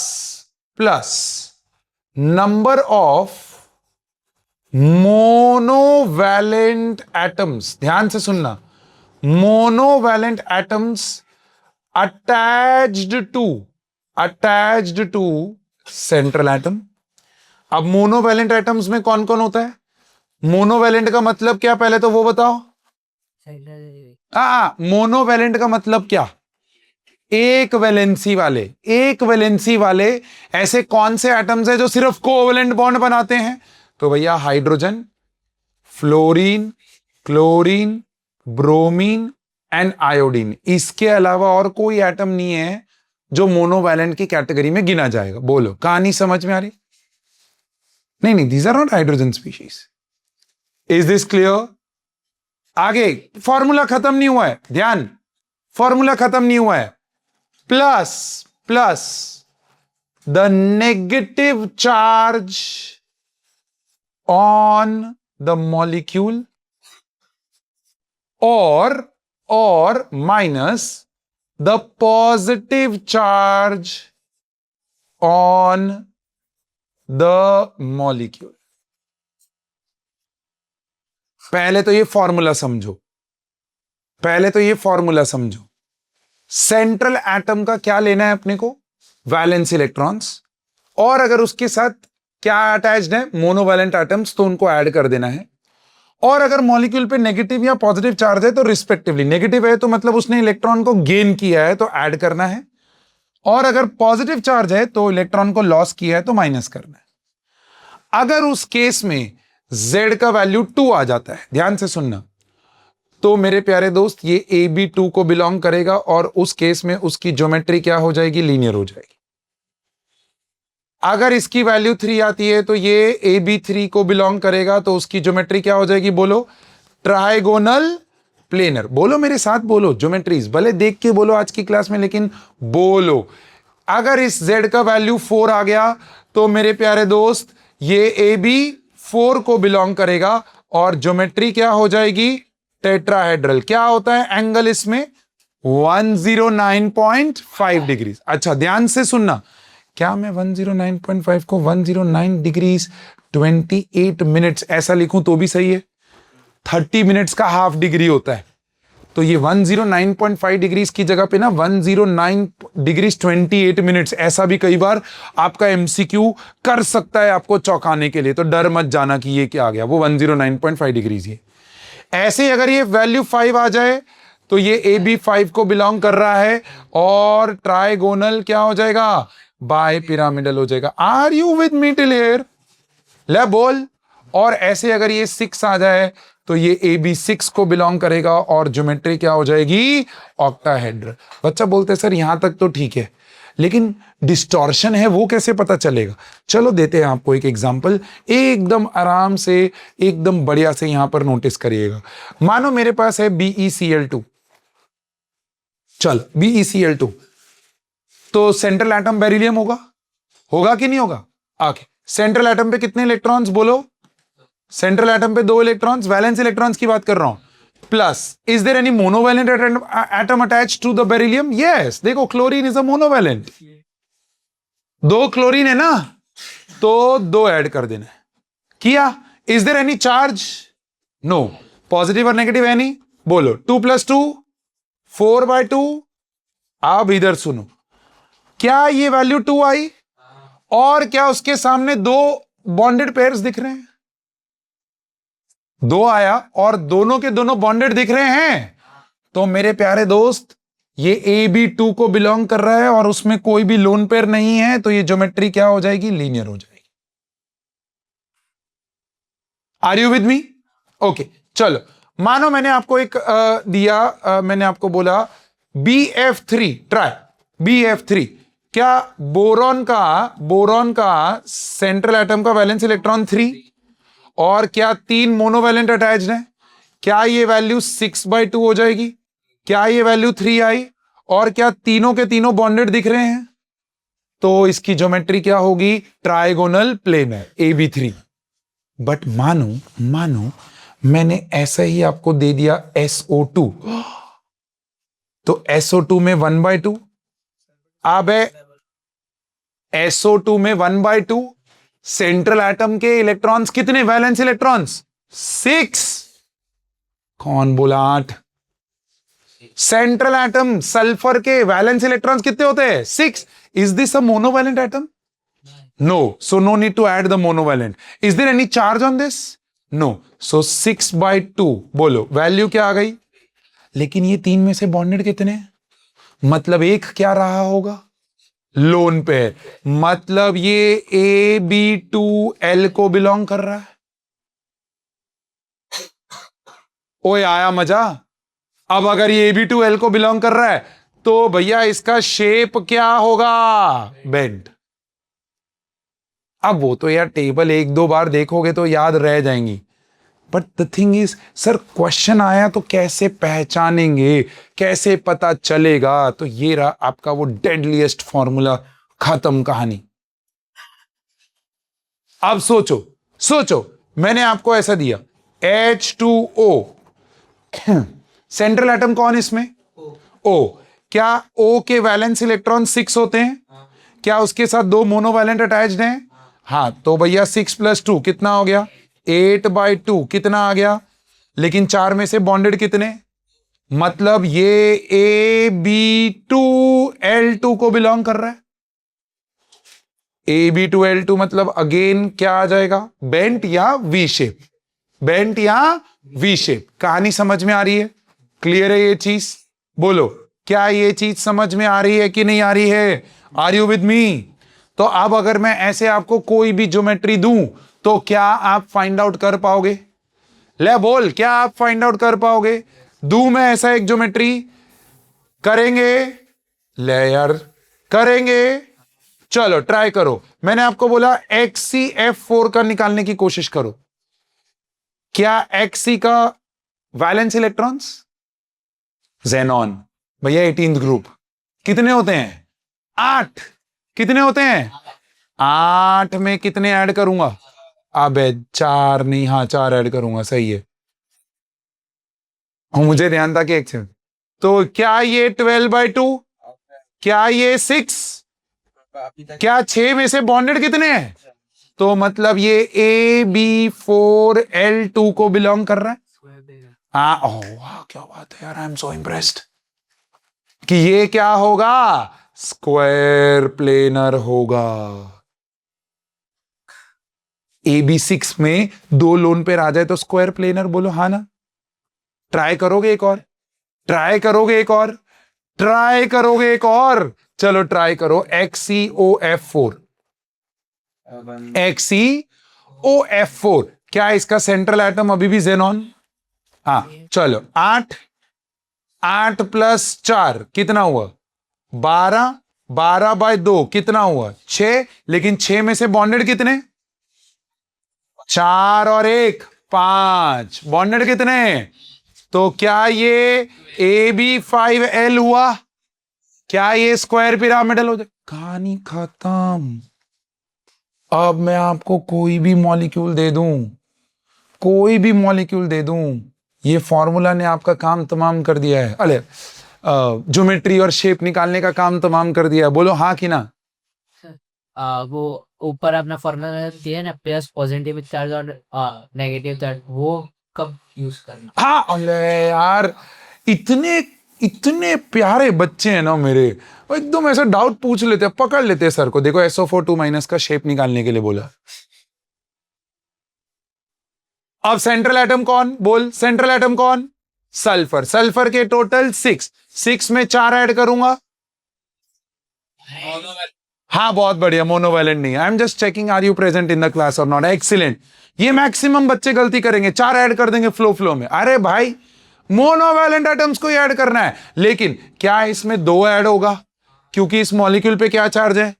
हाँ, तो भैया 8/2 वैल्यू क्या आ जाएगी? 4 पे कितने बॉन्डेड? चारों टेट्राहेड्रल। आया मजा? पक्का ट्राई करोगे एक और? ट्राई करोगे एक और? करो। CO3 2-, 1/2 4 + 2 6/2 3, 3 में से तीनों बॉन्डेड। हे, तीनों में तीनों बॉन्डेड, ट्रायंगुलर प्लेनर। क्या चल रहा है? आले, आया मजा? एक और ट्राई करना चाहोगे? करना चाहोगे? हाँ तो बोलो, पक्का ना? बहुत बढ़िया, ट्राई करो। चलो, One which is 6 1 plus 3 6 plus 3 plus 6 -1 plus 4 देना, तो 8/2। 4 में से बॉन्डेड कितने? 3, तो मतलब ये AB3L को बिलोंग करेगा। पिरामिडल। एक्सीलेंट, बहुत बढ़िया, दिस इज पिरामिडल। अरे यार, आप देख रहे हो, आप लोगों के लिए काम आसान कर दिया भाई हमने। This is how you need to trick to find any geometry, any shape. अब समझो, जब भी कोई ट्रिक आएगी ना, वो अपने एडवांटेज तो लेके आएगी, लेकिन साथ साथ में डिसएडवांटेज लेके आएगी। अब इसका डिसएडवांटेज सुन लो। इसका डिसएडवांटेज, जो कि 99% केसेस पूछा नहीं जाता है, बट इसका डिसएडवांटेज, ये ट्रिक कहां सही काम नहीं करेगी? जब भी आपके मॉलिक्यूल में मल्टीपल सेंट्रल एटम्स हो, वहां ये ट्रिक फेल हो जाएगा। जैसे फॉर एग्जांपल, मेरे पास मॉलिक्यूल है H2S2O8, तो अब इसमें 2 सल्फर हैं, तो इसको फिर भैया लुईस डॉट स्ट्रक्चर के मैकेनिज्म से ही जाना पड़ेगा। दूसरा, ऑर्गेनिक मॉलिक्यूल्स, वो भी तो मल्टीपल सेंट्रल एटम वाले ही हो जाते हैं ना। C2H6, तो उसमें 2 कार्बन सेंट्रल एटम हुए, तो ऑर्गेनिक मॉलिक्यूल पे ये फॉल नहीं करेगा, एक्सेप्ट एक ही मॉलिक्यूल, दैट इज मीथेन, क्योंकि ये एक ही ऐसा मॉलिक्यूल है जो सिंगल सेंट्रल एटम वाला है, उसके ऊपर ये फॉर्मूला फॉल करता है, बट बाकी के ऑर्गेनिक मॉलिक्यूल्स पे ये फॉल नहीं करेगा। तो जब हम ऑर्गेनिक केमिस्ट्री स्टार्ट करेंगे, तो ऑर्गेनिक मॉलिक्यूल्स का स्ट्रक्चर को ट्रिक करना आपको सिखा देंगे, टेंशन नहीं लेना। बचे सिर्फ ये वाले, that is only 1% of the molecules left, and trust me ये 1% आपके कोई भी लेवल ऑफ एग्जामिनेशन में दिखाई नहीं देते हैं टू कैलकुलेट द शेप और ज्योमेट्री।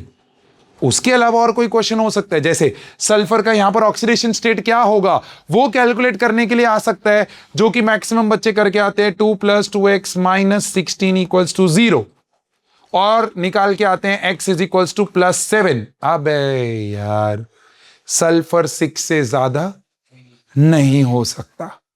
सीखा है ना रिडॉक्स में। अब ये देखो सारी चीजें लिंक हो रही हैं। तो ये जनरली पूछे भी नहीं जाते हैं, ये पूछे जाते हैं, लेकिन इसको हम ऑर्गेनिक केमिस्ट्री में कवर अप कर लेंगे, उसकी चिंता आप मेरे पे छोड़ दो। Are you with me?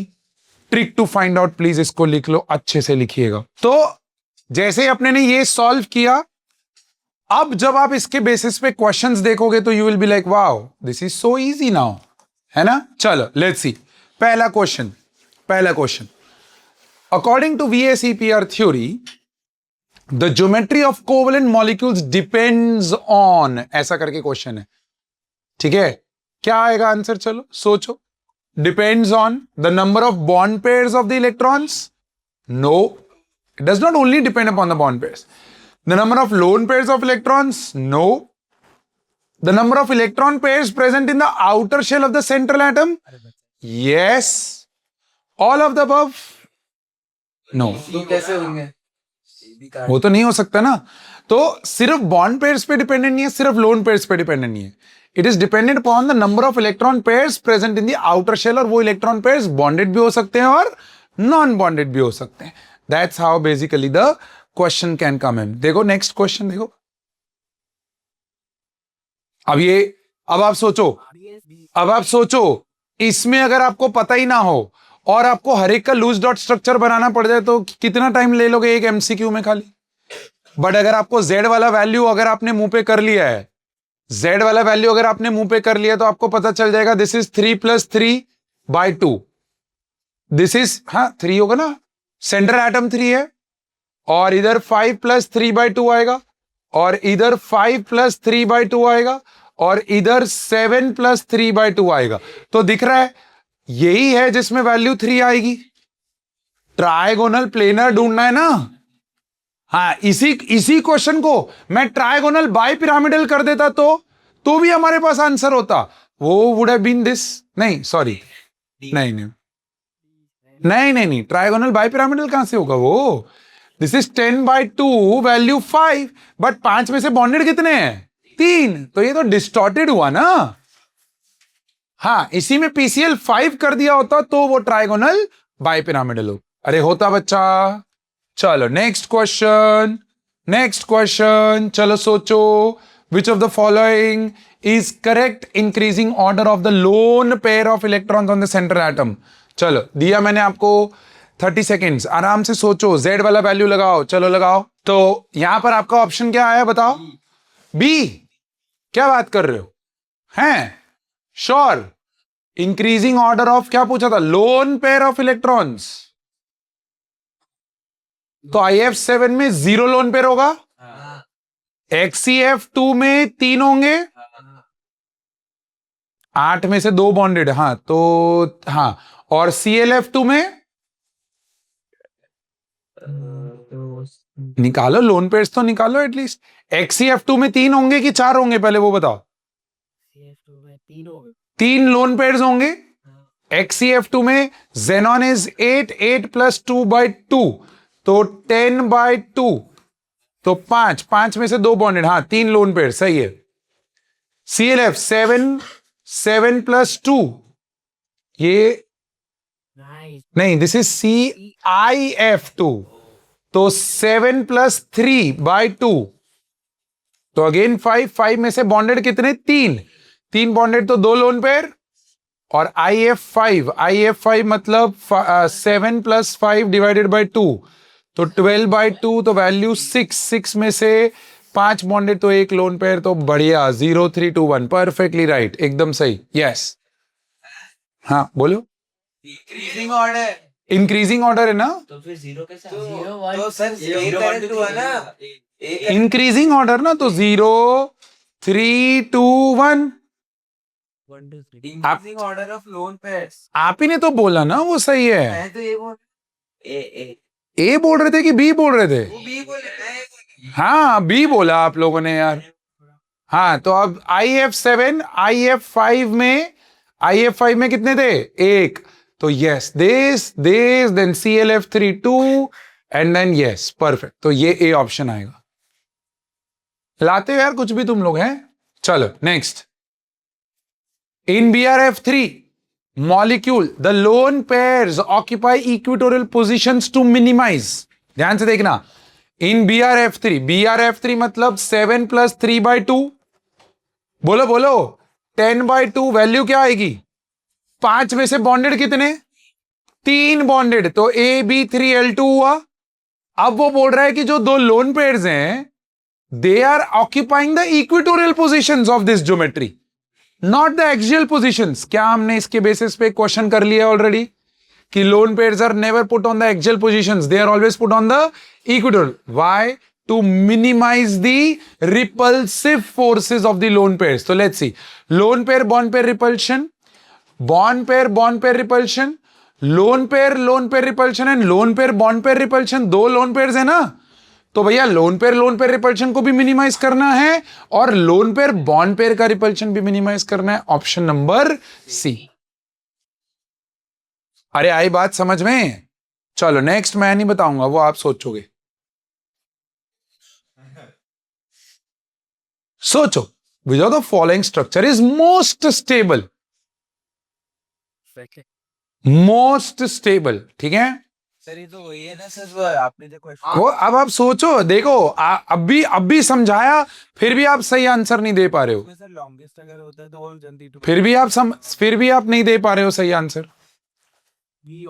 B option 2 only. Okay, और कोई आंसर्स? कितने लोग बोलते हैं 2 ओनली? 1 2 लोग बोल रहे हैं, 3 लोग बोल रहे हैं, और बाकी लोग क्या डेमोक्रेटिक पार्टी से हैं? सर नोटा वाला है। हैं नोटा वाले हैं। हाँ बोलो बोलो। Sir B. ओके, और कोई? बी। सब लोग बी पे ही एग्री कर रहे हैं, ठीक है। अब आप सोचो। एक सेकंड सर एक मेरा सेकंड सर मेरा एक है। मेरा हाँ बोल। ए फर्स्ट वाला। हाँ वो फर्स्ट वाला। Okay, so this is 1 only, एक। आपको चेंज करना है, ठीक है, कर दिया। चल ये चेंज किया।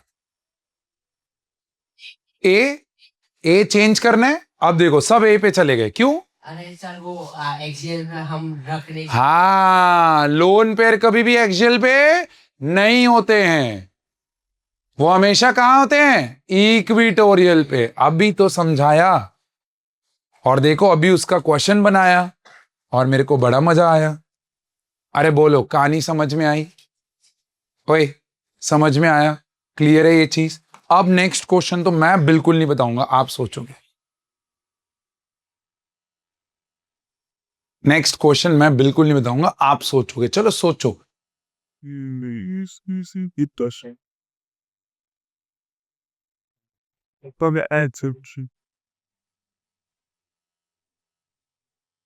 Which of the following shapes does not describe any of the molecules mentioned above? तो अब देखो फटाफट Z वाला फटाफट करोगे तो बाजू में लिखते जाओगे SO2। SO2 is basically bent। अरे होता है, करो करो। SF4 दस एक सीसॉ 5 + 4, ओ सॉरी 6 + 4 10/2 5। 5 में से 4 बॉन्डेड, 2 लोन पेयर। सीसॉ आएगा ये। अबे कुछ भी बोलते हो, कुछ भी बोलते हो। 10/2 कितना हुआ? 5। 5 में से 4 बॉन्डेड, तो 1 लोन पेयर और 4 बॉन्डेड पेयर्स हुआ ना, तो सीसॉ। ठीक है, चलो आपके साथ एग्री करते हैं, सीसॉ। बोलो फिर CLF3 नहीं, दिस इज अगेन 7 + 3 10/2 5 5 5 में से 3 बॉन्डेड और 2 लोन पेयर, टी शेप। चलो फिर BrF5, square BrF5 square planar 12/2, square pyramidal है मेरे दोस्त, 6 में से 5 bonded, XeF4 that's your square planar, XeF4 8 square planar. अब क्वेश्चन को पढ़ो, square plenary trigonal bi pyramidal दिख रहा है कहीं पे? सर वो तो ना CL that is trigonal bi pyramidal नहीं है, वो टी शेप है बच्चा, टी शेप है। So which of the following shapes does not describe any of the molecules mentioned? B, क्योंकि टी शेप दिख रहा है, सीसॉ दिख रहा है, बेंट दिख रहा है, सिर्फ ट्राइगोनल बाई पिरामिडल नहीं दिख रहा है। That's how you see. अब ऐसे एमसीक्यूज में आप सोचो, अगर आप लूज डॉट स्ट्रक्चर बनाने बैठ गए, लोन पेयर बॉन्ड पेयर गिनने रह गए, हो चुका आपका। यहां तो आप क्वेश्चन छोड़ोगे, या फिर अक्कड़ बक्कड़ बम्बे बो 80-90 पूरे 100 से निकला धागा, चोर निकल के भागा। और वो डिसाइडेड होता है, भागा आप वहीं पे एंड करोगे जहां पर आपको नहीं यही आना चाहिए, आप कुछ भी करके वहीं पे खत्म करोगे। This is psychology. Is this okay? तो वो ना करना पड़े उसके लिए वो Z वाला फॉर्मूला आपको पता चल गया होगा कितना इंपॉर्टेंट है। Last question my dear friend, last question based on VSEPR theory. In NH3 molecule, N is sp3। ओ अच्छा, सॉरी हाइब्रिडाइजेशन अभी हुआ नहीं है, ये एक्चुअली VBT और उसका कनेक्शन हो गया है, वो कनेक्ट होती है VSEPR। छोड़ दो अभी के लिए, छोड़ दो, ड्रॉप डाउन दिस क्वेश्चन। तो ये असर्शन रीजन हम लोग VBT में जब हम हाइब्रिडाइजेशन पढ़ लेंगे उसके बाद वापस उठाएंगे। So my dear friend, VSEPR theory अपने को क्या देती है? What does VSEPR theory? Shapes and geometries. अगर लोन पेयर है तो फिर वो शेप हो जाएगा, अगर लोन पेयर नहीं है तो वो ज्योमेट्री में गिना जाएगा। बोलो हाँ कि ना। अब यहां तक आप समझो, बॉन्ड पैरामीटर्स में एवरेज आउट हो रही थी चीजें, उसके लिए रेजोनेंस निकाला गया कि यार CO3 में तीनों बॉन्ड लेंथ ऑलमोस्ट सेम आ रही है, resonance was the answer to it। Lewis dot structure का एक बड़ा लिमिटेशन था कि वो शेप्स नहीं बता पा रहा है। VSEPR is answer to it कि अब हमारे पास शेप्स का भी क्या है, एक्सप्लेनेशन है। What was the next big limitation of octet and Lewis dot theory? कि वो एक्सपेंडेड ऑक्टेट और डेफिसिट ऑक्टेट्स को एक्सप्लेन नहीं कर पा रहा है, right? It is not able to explain the magnetic character of the molecules, कि दिखने में लूज डॉट स्ट्रक्चर के रिस्पेक्ट में वो दिख रहे हैं पैरामैग्नेटिक लेकिन है डायामैग्नेटिक, यहां दिख रहे हैं डायामैग्नेटिक बट है पैरामैग्नेटिक। ये सारी चीजों को एक्सप्लेन करने के लिए 2 और मेजर थ्योरीज बनाई गई। What are those 2 major theories? Valence bond theory and MOT, molecular orbital theory, right? So ये 2 थ्योरीज अपने जीवन में आई, valence bond theory and molecular orbital theory. Why do we need this theory? Why these theories? तो भैया these were the answers कि simple concept of covalent bond formation वो Lewis theory explain नहीं कर पा रहा है, does not give any explanation about the parameters, bond parameters का रियल एक्सप्लेनेशन नहीं आ रहा है, and no idea about the shapes from the Lewis theory. Shapes को आइडेंटिफाई कर लिया गया है थ्रू VSEPR, बट VSEPR और वैलेंस बॉन्ड थ्योरी ये एक जगह पे जाके कनेक्ट होंगी। We will talk about that in some time, but why these theories are required is because of these limitations. Are you with me till here? क्या आपको ये चीज एकदम क्लियरली समझ में आ रही है? तो पहले हम लोग वैलेंस बॉन्ड थ्योरी को समझेंगे और उसके बाद फिर हम लोग MOT को समझेंगे। वैलेंस बॉन्ड थ्योरी मैं आपको बता रहा हूं, class 12th chapter number 5, class 12th chapter number 5 coordination compounds, ये पूरी थ्योरी वापस वहां पर रिकॉल होगी, but in a different way. Concept यही होगा but in a different way. तो मैं आपको वापस बोल रहा हूं, नोट्स बहुत स्ट्रक्चर्ड रखना ताकि आपको घर पे जाके 12th में कभी 11th का रेफरेंस लेना हो। याद तो नहीं रहेगा वो तो मुझे पता है, बिकॉज 11th को बच्चा हल्के में लेके बैठा होता है, but that's why make sure कि आप लोग अपने नोट्स को क्लियरली बनाएं, right? That will help you, that will help you. So valence bond theory my dear friend, valence bond theory was put forward by Heitler and London in 1927। Please नहीं नहीं नहीं, ये वो हिटलर नहीं है, नहीं ये वो हिटलर नहीं है कि भैया, right? Heitler and London in 1927, हाँ, बट ये वो नहीं है, okay? It was later improved and developed by L Pauling and JC Slater in 1931। आप देख रहे हो 27 में इन दोनों ने कुछ बोला, बट वो बहुत जल्द एक लिमिटेशन आया और फिर उस लिमिटेशन को जेसी स्लैटर और पॉलिंग ने क्या किया? ओवरकम किया। ये पूरी की पूरी थ्योरी किसके ऊपर बेस्ड है? It is based on the wave mechanics and quantum model. अब रियल पिक्चर ऑफ बॉन्डिंग खुलने जा रहा है। क्या आप लोगों को क्वांटम मॉडल याद आ रहा है? क्या आपको याद आ रहा है ऑर्बिटल्स एसपीडीएफ होते हैं? पक्का? तो क्या आप ये डायग्राम्स देख के मुझे बता सकते हो कि इनमें से कौन सा ऑर्बिटल है? या give me raise hand, give me raise hand, give me raise hand, give me raise hand. Okay, so you have to mention the colour and the orbital name. Okay, so which colour are you giving? Which colour are you giving out of this? Red, yellow और blue? Red दे रहा हूं। S orbital, perfectly right. Spherical होता है? Yes. Yellow yellow. और वो p orbital because dumbbell shape का होता है, and this is now pretty much clear कि ये d होता है। Complex, it's a triple dumbbell, है ना? वो ट्रिपल डम्बल है। ओए, अब बच्चा ध्यान दो, यहां पर ध्यान दो। कितने लोगों को याद है कि p के अंदर 5 सब शेल्स होती हैं और 5 ऑर्बिटल्स होते हैं?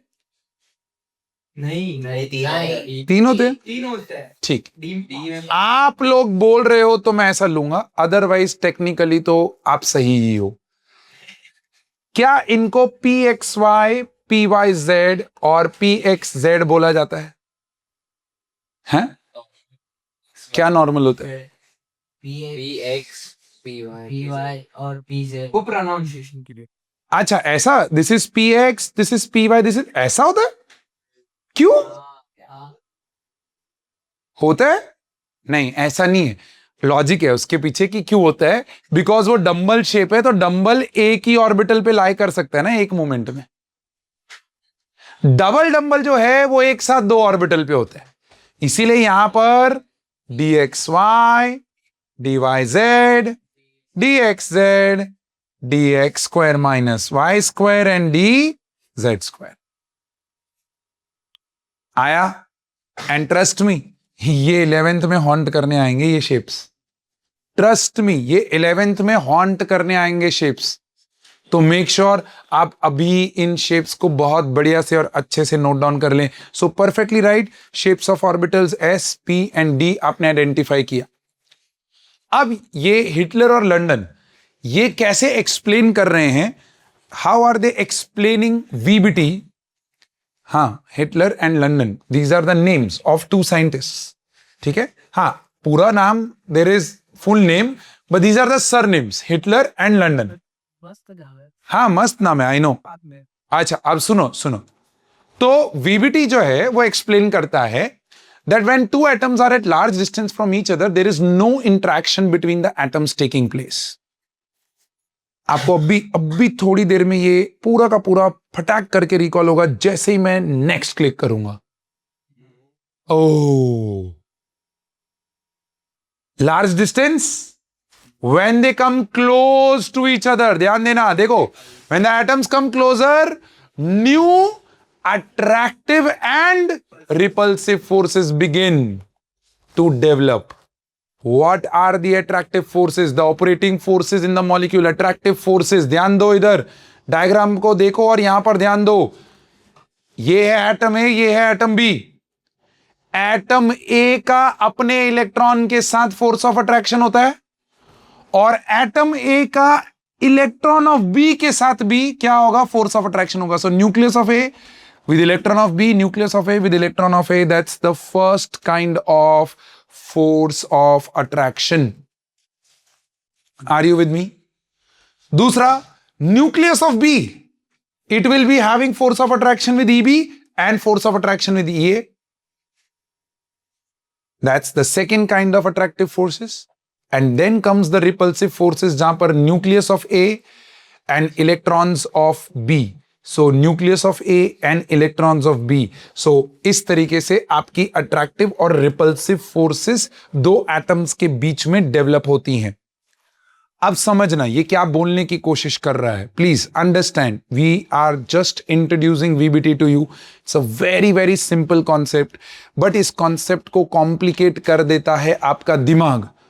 कुछ नहीं है. वो बोल रहा है देखो, ये दो लोग हैं, ये दो लोग लार्ज डिस्टेंस पे थे, घूमते घुमाते ये लोग आके मिले सारथी पे. आप लोग समझ रहे हो? So you guys were the atoms, students, you guys were the atoms. आप लोग घूमते घुमाते आके मिले कहां पर, सारथी पे. अब जब आप सारथी पे मिले तो एक दूसरे के मिलने के बाद आप लोगों के बीच में दो तरह की फोर्सेस डेवलप हुई. आपने एक दूसरे को जज करना चालू किया कि क्या मेरे साथ ये बंदा जिंदा रह सकता है.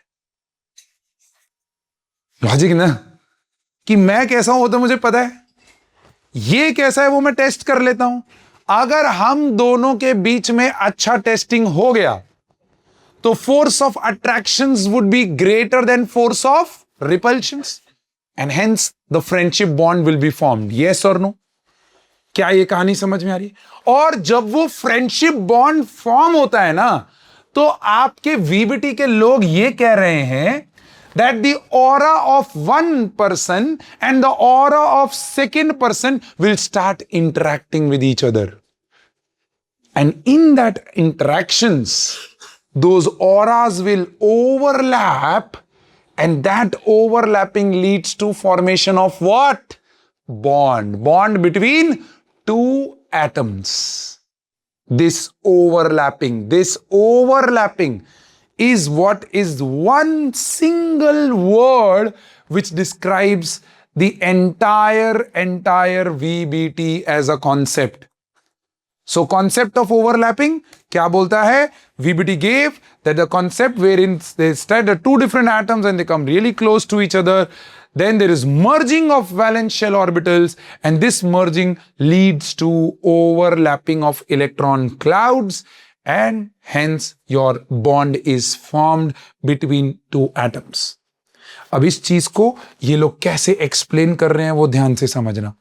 ये बोल रहे देखो, आपका एटम ए, ओए ध्यान से सुनना, एक्सप्लेनेशन को सुनो. आपका एटम ए और उसका electron A. Do you remember de Broglie भैया ने हमको बताया था that electron is a wave था. तो इलेक्ट्रॉन एक वेव की तरह घूम रहा है एटम ए का. ऐसे ही एटम बी का है, ई ऑफ बी, उसका भी एक वेव है. बोलो हाँ ना. अब जब ये दोनों में इंटरैक्शन स्टार्ट हुआ, जब ये दोनों में क्या हुआ? इंटरैक्शन स्टार्ट हुआ. तो मान लो मंजोत एक स्टूडेंट है और राहुल एक स्टूडेंट है.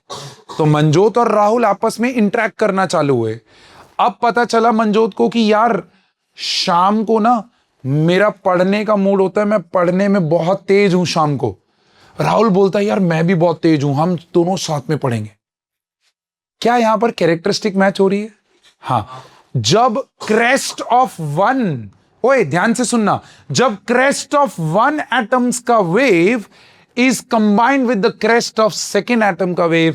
On the other hand, मैंने बोला यार सुबह तो यार मेरे को खेलना होता है, उसके बिना तो मेरा दिन स्टार्ट ही नहीं होता है. राहुल बोलता है यार मैं भी बहुत वैसे, I am also player, I will play with you. तो क्या ट्रफ और ट्रफ मैच हो गया? बोलो हाँ ना. तो क्या पढ़ना और पढ़ना मैच हो गया? खेलना और खेलना मैच हो गया? क्या इन दोनों के बीच में अच्छा बॉन्ड बनेगा कि बुरा बॉन्ड बनेगा? अच्छा बॉन्ड. और जब भी ये अच्छा बॉन्ड बनेगा, ऐसे इंटरफेरेंस को हम लोग बोलते हैं कंस्ट्रक्टिव इंटरफेरेंस. क्या बोलते हैं बच्चा इसको? Constructive interference. और इस कंस्ट्रक्टिव इंटरफेरेंस से होता क्या है कि दोनों वेव्स मिलके एक लार्जर वेव बनाते हैं with a larger amplitude. But मानो this was electron cloud, electron wave of B atom, and this was electron of A atom. तो क्या आपको दिख रहा है, जब मुझे पढ़ना है तब राहुल बोलता है नहीं यार मैं नहीं पढ़ सकता उस टाइम पे, मेरा खेलने का समय है वो। फिर मैं जब बोला कि यार मुझे अब खेलना है तो राहुल बोला नहीं यार मैं तो I am a morning guy, I will study in the morning.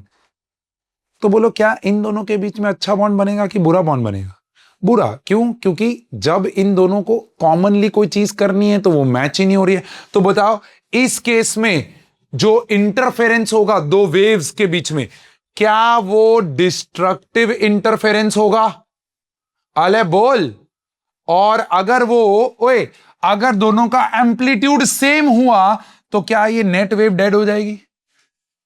लेकिन अगर दोनों का एम्पलीट्यूड डिफरेंट हुआ तो क्या मेरे को एक नेट वेव तो मिलेगा but with a lower amplitude? बोलो हाँ ना। ऐसे ओवरलैपिंग को डिस्ट्रक्टिव बोला गया और ऐसे ओवरलैपिंग को कंस्ट्रक्टिव बोला गया। अब बच्चा बोलता है सर कब पता चलेगा कंस्ट्रक्टिव है, कब पता चलेगा डिस्ट्रक्टिव है? That's the question. कब पता चलेगा कंस्ट्रक्टिव है और कब पता चलेगा कि डिस्ट्रक्टिव है? तो बच्चा देखो ये पूरा खेल क्वांटम थ्योरी पे है और क्वांटम थ्योरी एक शब्द पे जिंदा है। पता है वो शब्द क्या था? अरे थ्योरी, एक ही शब्द पे जिंदा है क्वांटम मॉडल पूरा।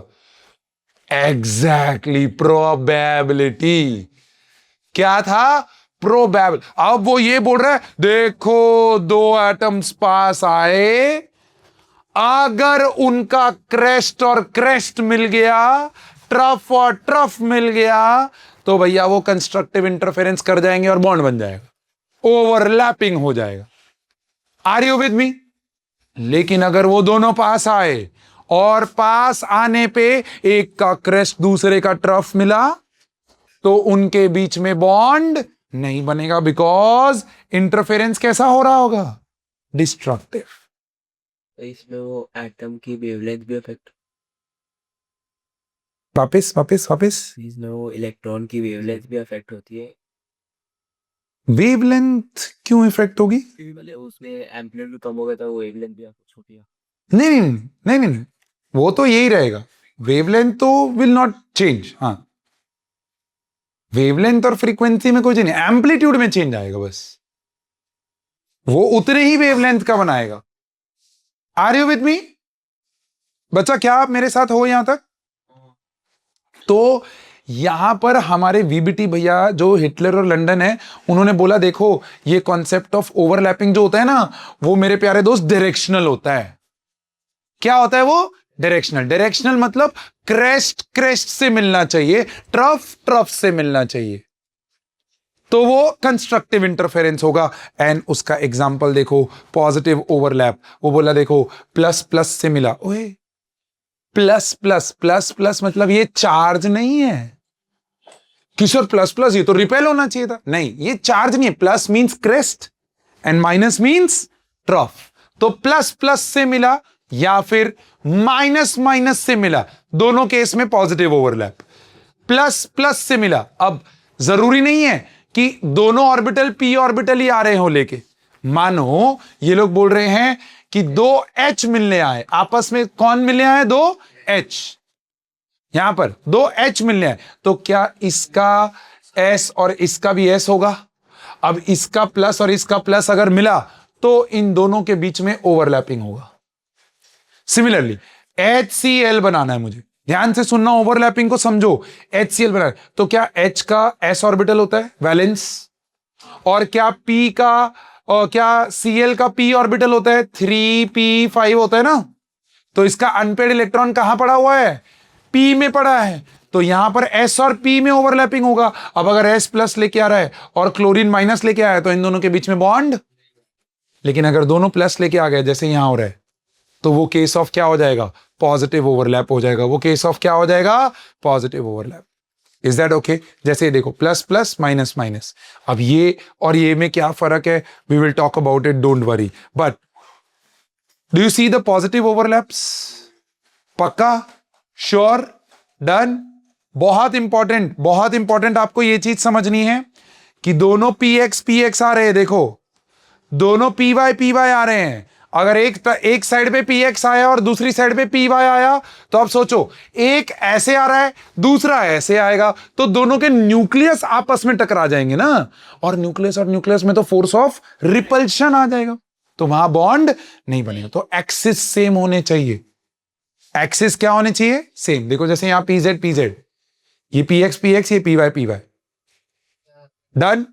अगर एक ऐसा है और एक ऐसा है तो बाबा px दोनों अगर px में हैं तो ओवरलैप होने का चांस है। अगर एक ऐसा और एक ऐसा है तो ओवरलैप होने का चांस ऐसे कौन सा होता है बे? या तो px होगा या py होगा या pz होगा। क्या कर रहा है? ऐसे टेढ़ा होके कैसे का कुछ भी? होता है। अबे p ऑर्बिटल प्लेन में होता है। रिवाइज करवाया अभी px, py, pz। ये होता है। ओ याद आया यार, तुम लोग यार मस्ती कर दो यार मेरे साथ। सच बता, मस्ती कर रहा था ना? हाँ, तो फिर यार ऐसा मत कर यार मेरे साथ। डी ऑर्बिटल में भी होगा बट इट्स वेरी कॉम्प्लेक्स, सो इसीलिए हम हाँ उसमें प्लेन आ जाएंगे। यस। नेगेटिव ओवरलैप क्या होगा? प्लस माइनस, देखो इधर प्लस माइनस। जीरो ओवरलैप क्या होगा? जिसमें एक्सिस ही डिफरेंट हो जाए, जिसमें क्या हो जाए? एक्सिस, न्यूक्लियस से टकरा गया, सो दिस इज जीरो ओवरलैप। देखो ये एस ऑर्बिटल न्यूक्लियस में घुस गया, ये px आ गया, ये py आ गया, and this is entire chart of overlapping my dear friend. F very very complex, D का भी overlapping very very complex. At 11th 12th level we are not going to study VBT for D orbital also. हम S और P के ऊपर ही study करेंगे। तो यहां पर हिटलर और लंडन ने क्या बोला? What did Hitler or London say? It says that when atoms approach each other in a close proximity, there are two types of interference between the electron clouds of the atoms. What are the two types of interference? Positive, that is constructive, or destructive. अगर positive है तो वो bond बनाएगा, अगर negative है, destructive है, तो वो नेगेटिव ओवरलैप करेगा, मतलब वहां पर बॉन्ड नहीं बनेगा, ओवरलैपिंग नहीं होगा। So in negative and zero overlap there is no bond formation. Bond formation सिर्फ कहां होगा? पॉजिटिव ओवरलैप के केस में होगा। Are you with me till here? क्या आप मेरे साथ हो? वीबीटी को सिंगल वर्ड में डिफाइन करना हो, what is that word? Overlapping. किसका? ऑर्बिटल्स का। किसका? Now this is one of the favorite questions in the interviews when I recruit teachers with me. मैं उनको बस इतना बोलता हूं, पूरे वीबीटी को एक वर्ड में डाल के दे, एक वर्ड में। तो मैं उनको पूछता हूं, वो हैरान हो जाते हैं, एक इतना बड़ा थ्योरी एक वर्ड में? It is simply overlapping. फिर मैं पूछता हूं किसका overlapping? That's where overlapping of orbitals. अब वो ओवरलैपिंग पॉजिटिव, नेगेटिव और जीरो हो सकता है, डिपेंडिंग ऑन क्रेस्ट से मिला, ट्रफ से मिला, या क्रेस्ट ट्रफ से मिला, या न्यूक्लियस से भिड़ गए दोनों। Are you with me? VBT, valence bond theory, that's the heading you will put. And उसके बाद वो ग्राफ तो हमने ऑलरेडी कर लिया है, आप सीधा ऐसे लिखोगे, VBT is concept of overlapping of orbitals, and then write down this, draw these diagrams, and that will be all with today's class, my dear friend. Concept of overlapping अभी खत्म नहीं हुआ है, इसके आगे जब हम जाएंगे तो ओवरलैपिंग को डिफाइन करेंगे और डिटेल में in your next class. Till then, take care of yourself and please keep revising. Bye bye.